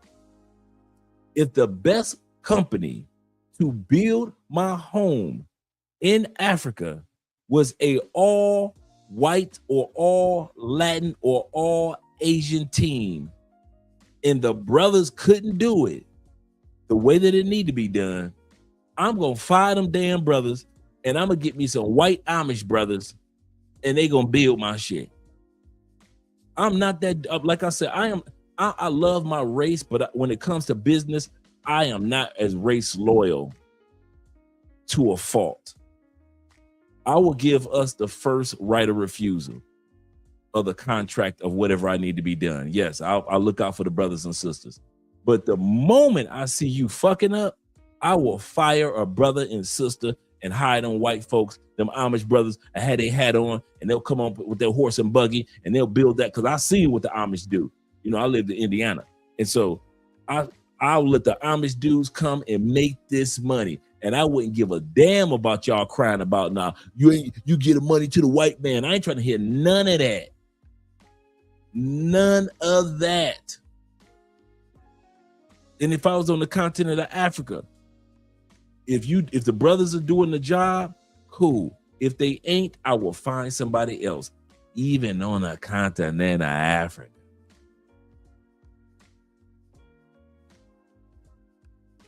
Everybody that's my skin folk is not my kin folk, just like some of you guys mentioned earlier. This is business. This is not private. So any country we go to, including the continent of Africa, guys, you're going to have to do your homework, just like if you were to move to China or move to any parts of Europe. Just like if you're moving to Canada, you need to do your homework. Don't think just because, oh, it's the home, it's the motherland, everything gonna be automatically good because it's all black people. You're gonna get your ass over there and get disappointed, not because it's black people, but because you didn't vet the individuals that you let in and out of your life. Zeta says this. He says, it's black folks that think Wakanda is Hey, remember when Black Panther was out and all them black people was going to the movies in African garbs? Everybody dressing like they were from Wakanda for real.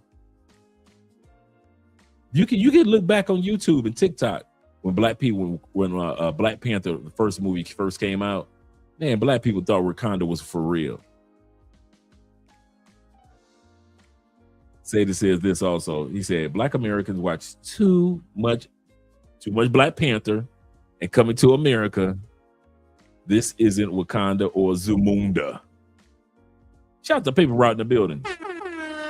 Welcome home, Paper Route.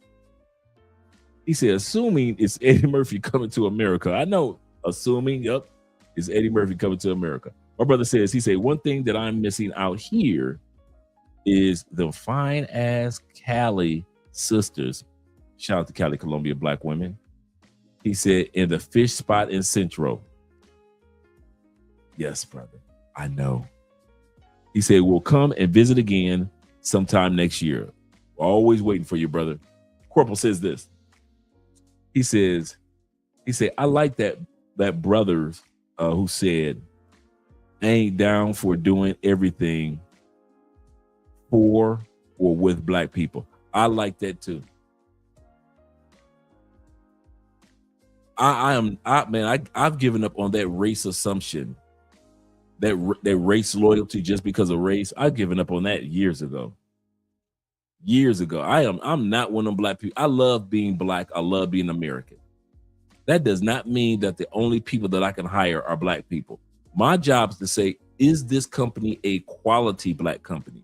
If it is, great. If it's not, I'll even give another black company a chance. But if two black companies cannot get the plumbing done, I am going to hire somebody else, and they may be of another race, and I am not going to lose sleep over it. I am not going to lose sleep because I know I got the Amish brothers building my house. If you ain't never seen what the Amish can do when it comes to building,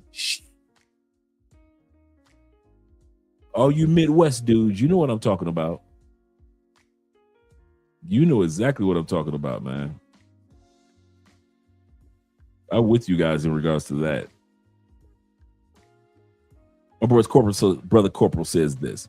He said, black people keep running to Africa with the lyrics of the 1985 song by Phil Collins, Sudia. Oh.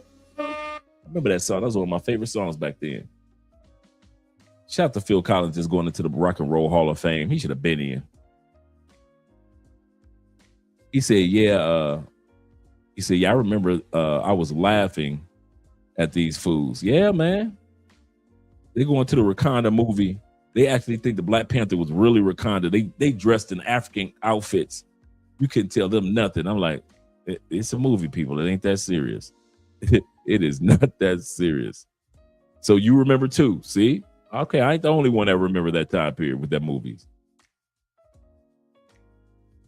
Let me continue on with the video. We're almost done, gentlemen. Black American is no more a Nigerian than a white American is a German. And the simple fact that black Americans think they're going to move to Africa and build Wakanda is evident of their American perspective. They're thinking about long-term planning, building, investing, enterprise, while the locals view infrastructure as something to be destroyed and sold for scrap metal, and view investments such as that lady trying to build a house as an opportunity to steal tools and materials and just resell them. And in that moment, these black Americans realize they've been sold a lie, and begrudgingly, I hate to say it, realize they have more in common with white man John Smith than they do the local residents of Uganda, simply because they share the same skin color. But the final reason the guy gives why black Americans shouldn't move to Africa is the one we all expect.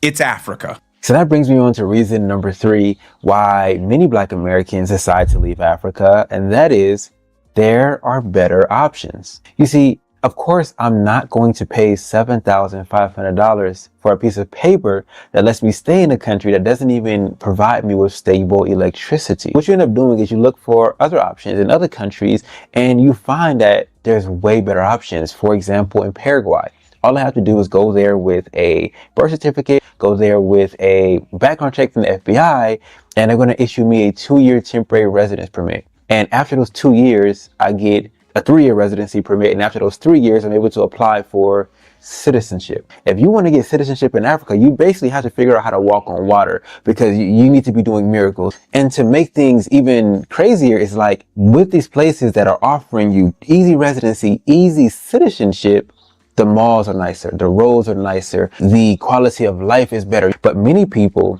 actually watch videos that talk about an African country, painted as if it's all rainbows and sun. I could easily say,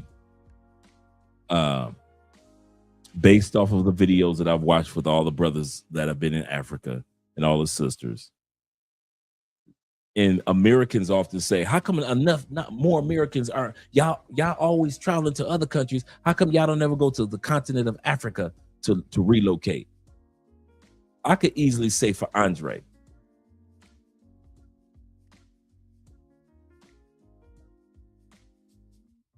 for the most part, depending on the country, of course, for me, it's infrastructure. For me, it's infrastructure, Wi-Fi.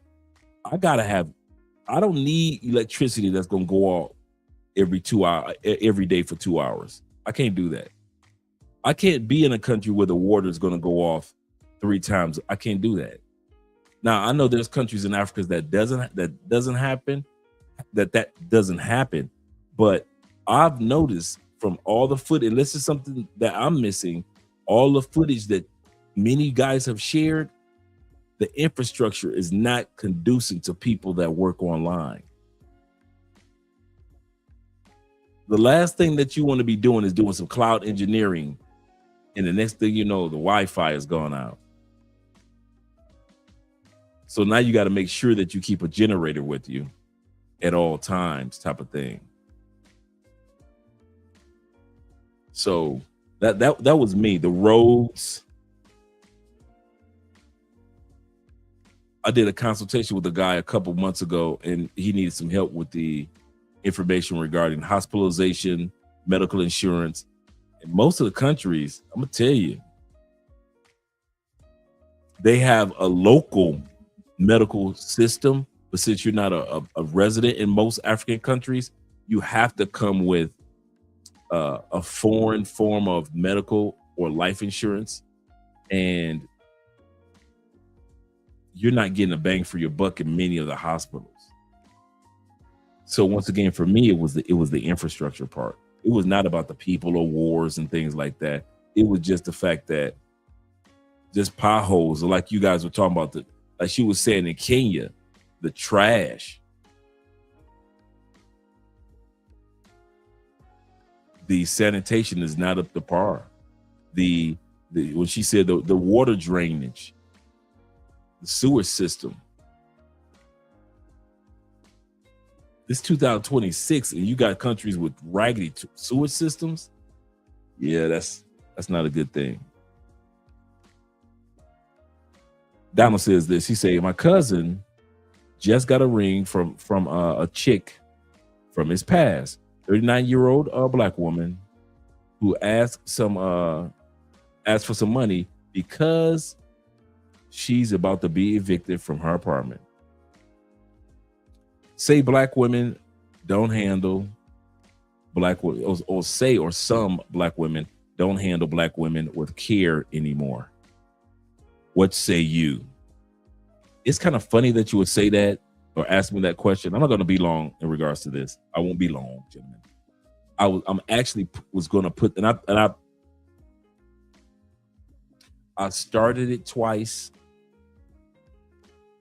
and I finally got it the way that I wanted to do it without insulting anybody.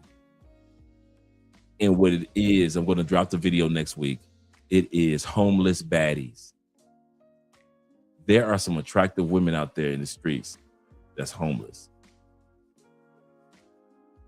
And instead of, putting their egos down, they in them streets.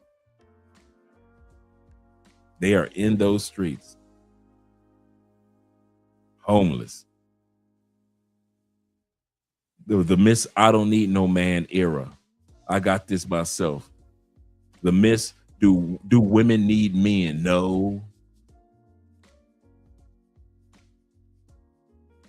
And then you got the women that'll end up on the street messing around.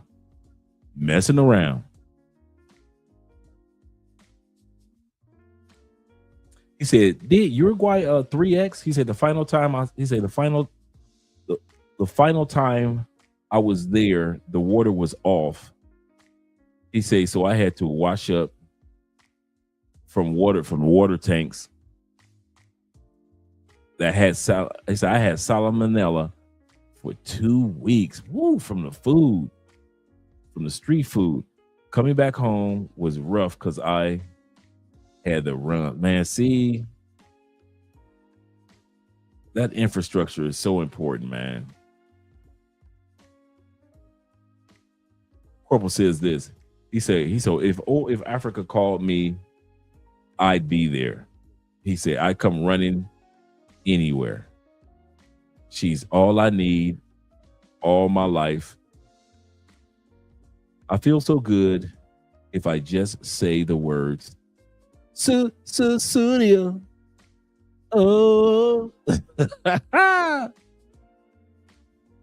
My brother DJ in the building, he says this never again. Never again. Yeah, man. My brother DJ said, I'll never go through that again. Crumble says that he said there's this continent that's been on my mind. He say, oh, you gonna quit throwing them lyrics out there. All the time, oh. Yes, sir. Yes, sir. You got me on that one. That was a good one. He said, I definitely need to go back to Cabo Verde. Totally worth Another trip. Okay, we got to check that one out. Let's continue on with the last part of the video. Shines, but when they get to the country, it ends up being a lot of power outages and cow poop. And as a result of that, it's not what they signed up for. It's not what they anticipated. It's not what they wanted. And so they leave, and they leave in a super, super disappointing fashion. The problem is the pro-Africa, back to the motherland Black Americans romanticize the primitive life. They romanticize the noble savage and living off the land. And don't get me wrong, there's a certain natural satisfaction to living the simple life. I like going out and spending a couple of days in the country for that exact reason. But Africa is a whole different animal, and they quickly realize it's not romantic. It's tough. It's difficult. It's strenuous. It's laborious. And it's a serious adjustment not having access to the modern luxuries you've enjoyed living in America your whole life. So I'm scrolling and I saw this guy, this Black American guy, talking about leaving the country, fleeing the country. We don't flee. And I was on Leo's Spell, shouts out to Leo, his live last night, and I heard another woman, a Black American woman, saying, oh, maybe we should all collectively leave. Why the fuck would we leave a country that our ancestors, literally the soil that they're buried on? Why would we leave a country that they did so much hard work and toil to build? Why would we leave a country where mostly everything around you, they invented? I spent 3 months in Southeast Asia, once when I was 10 and once when I was 13. And I spent lots of time deep in the jungles, 15 hours away from the nearest city, fully enthralled in primitive rural life. Because my grandfather, who was an anthropologist, was there doing field work. And the perspective I gained from being fully immersed in that kind of life changed me forever. It made me realize how extraordinarily lucky we are to live in America. People always ask, Eddie, you've been living in Africa now for over a year. When do you plan on coming back to the United States to live? And the honest answer is, I don't. I have no plan or desire to return to the United States to live full time. And here are 3 reasons why. In the countries that I like and the countries that I live in, my money goes farther. And I can tell you for a fact, based off my experience living on a continent, America's overpriced. And so why would I go back to a place to spend more money when I don't have to? Reasons why I would never move back to the U.S. as an American living in Asia, part 1. And I've lived in 3 different countries, 2 of them being in Southeast Asia, so I know exactly what I'm talking about. First and most importantly, cost of living. You can get an apartment in a lot of these countries for $200 to $300 US per month. Food can cost as low as $1 to $3 US per meal. And we're not talking about a value menu cheeseburger. I'm talking about the whole 9 yards, the rice, the drink, the chicken, etc. As a Black woman in this country, I have never felt represented. I am done with the United States of America. This country has never been unified. The history of this country has never been great. The democracy should include everyone. But Black people have faced so many barriers in this country. Police brutality, economic inequality, systematic oppression. There is no equality and inclusivity in this country. And this country does not represent me as a Black woman. And I am done representing this country. This country was built on hatred. And till this day, it thrives off of hatred. But you will not project your hatred onto me anymore. I'm glad that you guys are now seeing that we are the third world country. We are the problem. I have always noticed that other countries don't live like we do. They don't thrive off of hatred. And that is why I can no longer represent a country that is so hateful. I am not a hateful woman. I will take my chances outside of this country before I continue to allow myself to be a part of the systematic oppression. My kids will not be a part of this systematic oppression. I will give them a fighting chance. Because until change occurs, nothing will be done. Nothing. Everything will be the same way. Hate will continue to divide us. Absolutely correct. Absolutely. This is what they want you to think the continent of Africa looks. All right. That's the end of the video.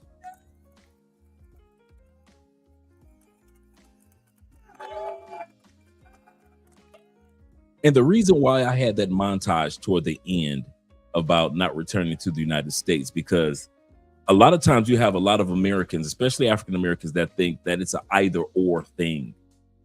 Either I live in Africa or I live in the United States. And no other country can be there for me, which is not true. Many of us already know that if one country doesn't work well for me, I'll try another one. I'll try another 2 countries. So don't get caught up in that shell game of that 3-card Monte, in other words, of if I'm not in the United States, where am I? If I'm not in Africa, then I got to be in the United States. Don't do that to yourself. There are so many countries that gel with our individual personalities, individual goals, individual cultural gains, if you will. And shout out to all you guys that have been here, all 57 of you guys in the building. Do us a favor. Make sure that you not only click the like button, but also tonight, make sure that you leave a comment in the comment section. That is very, very important on YouTube for the channels. And I'll be seeing you guys tomorrow.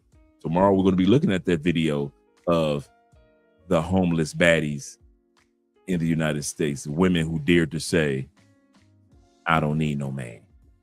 And now a lot of them are attractive and they're homeless. So that's tomorrow's episode. Shout out to all you guys. And thank you very much for the super chats and the cash apps. Let's get ready to look at, we're going to look at the 2 outros that I created over the last couple of days. Let's do the first one, and then we're going to do the second one. Come on, come here, bud. Come on. You freaky dog. I don't need to analyze. Every word that comes out is a lie. Make it look like it's so ice. You won't make it to the finish line. Now if you gotta know the truth was gonna let you go. You was fine, never mind, unpredictable. Feet high off the ground, you ain't no one. You a star, blow it up like supernova. In the nighttime, hit my hotline. Sharing secrets, you was part your life. Basic bullets, with no bullets. Does your wife know you're begging for my notice? Promise you're the same, running for the meds. Show you like my bag, pass my candy on my wrist. Bad habits, little rabbit. Now sit down, you can have it. I see it when you walk my way. Come and play with me. Freak it dog, got a whole lot of love for my dog. I see it when you walk my way. Come and play with me. Freak it dog, now show how freaky you are. So I'm just gonna be away for 1 hour. Please don't break anything. And I might have a surprise for you. Give me a miracle.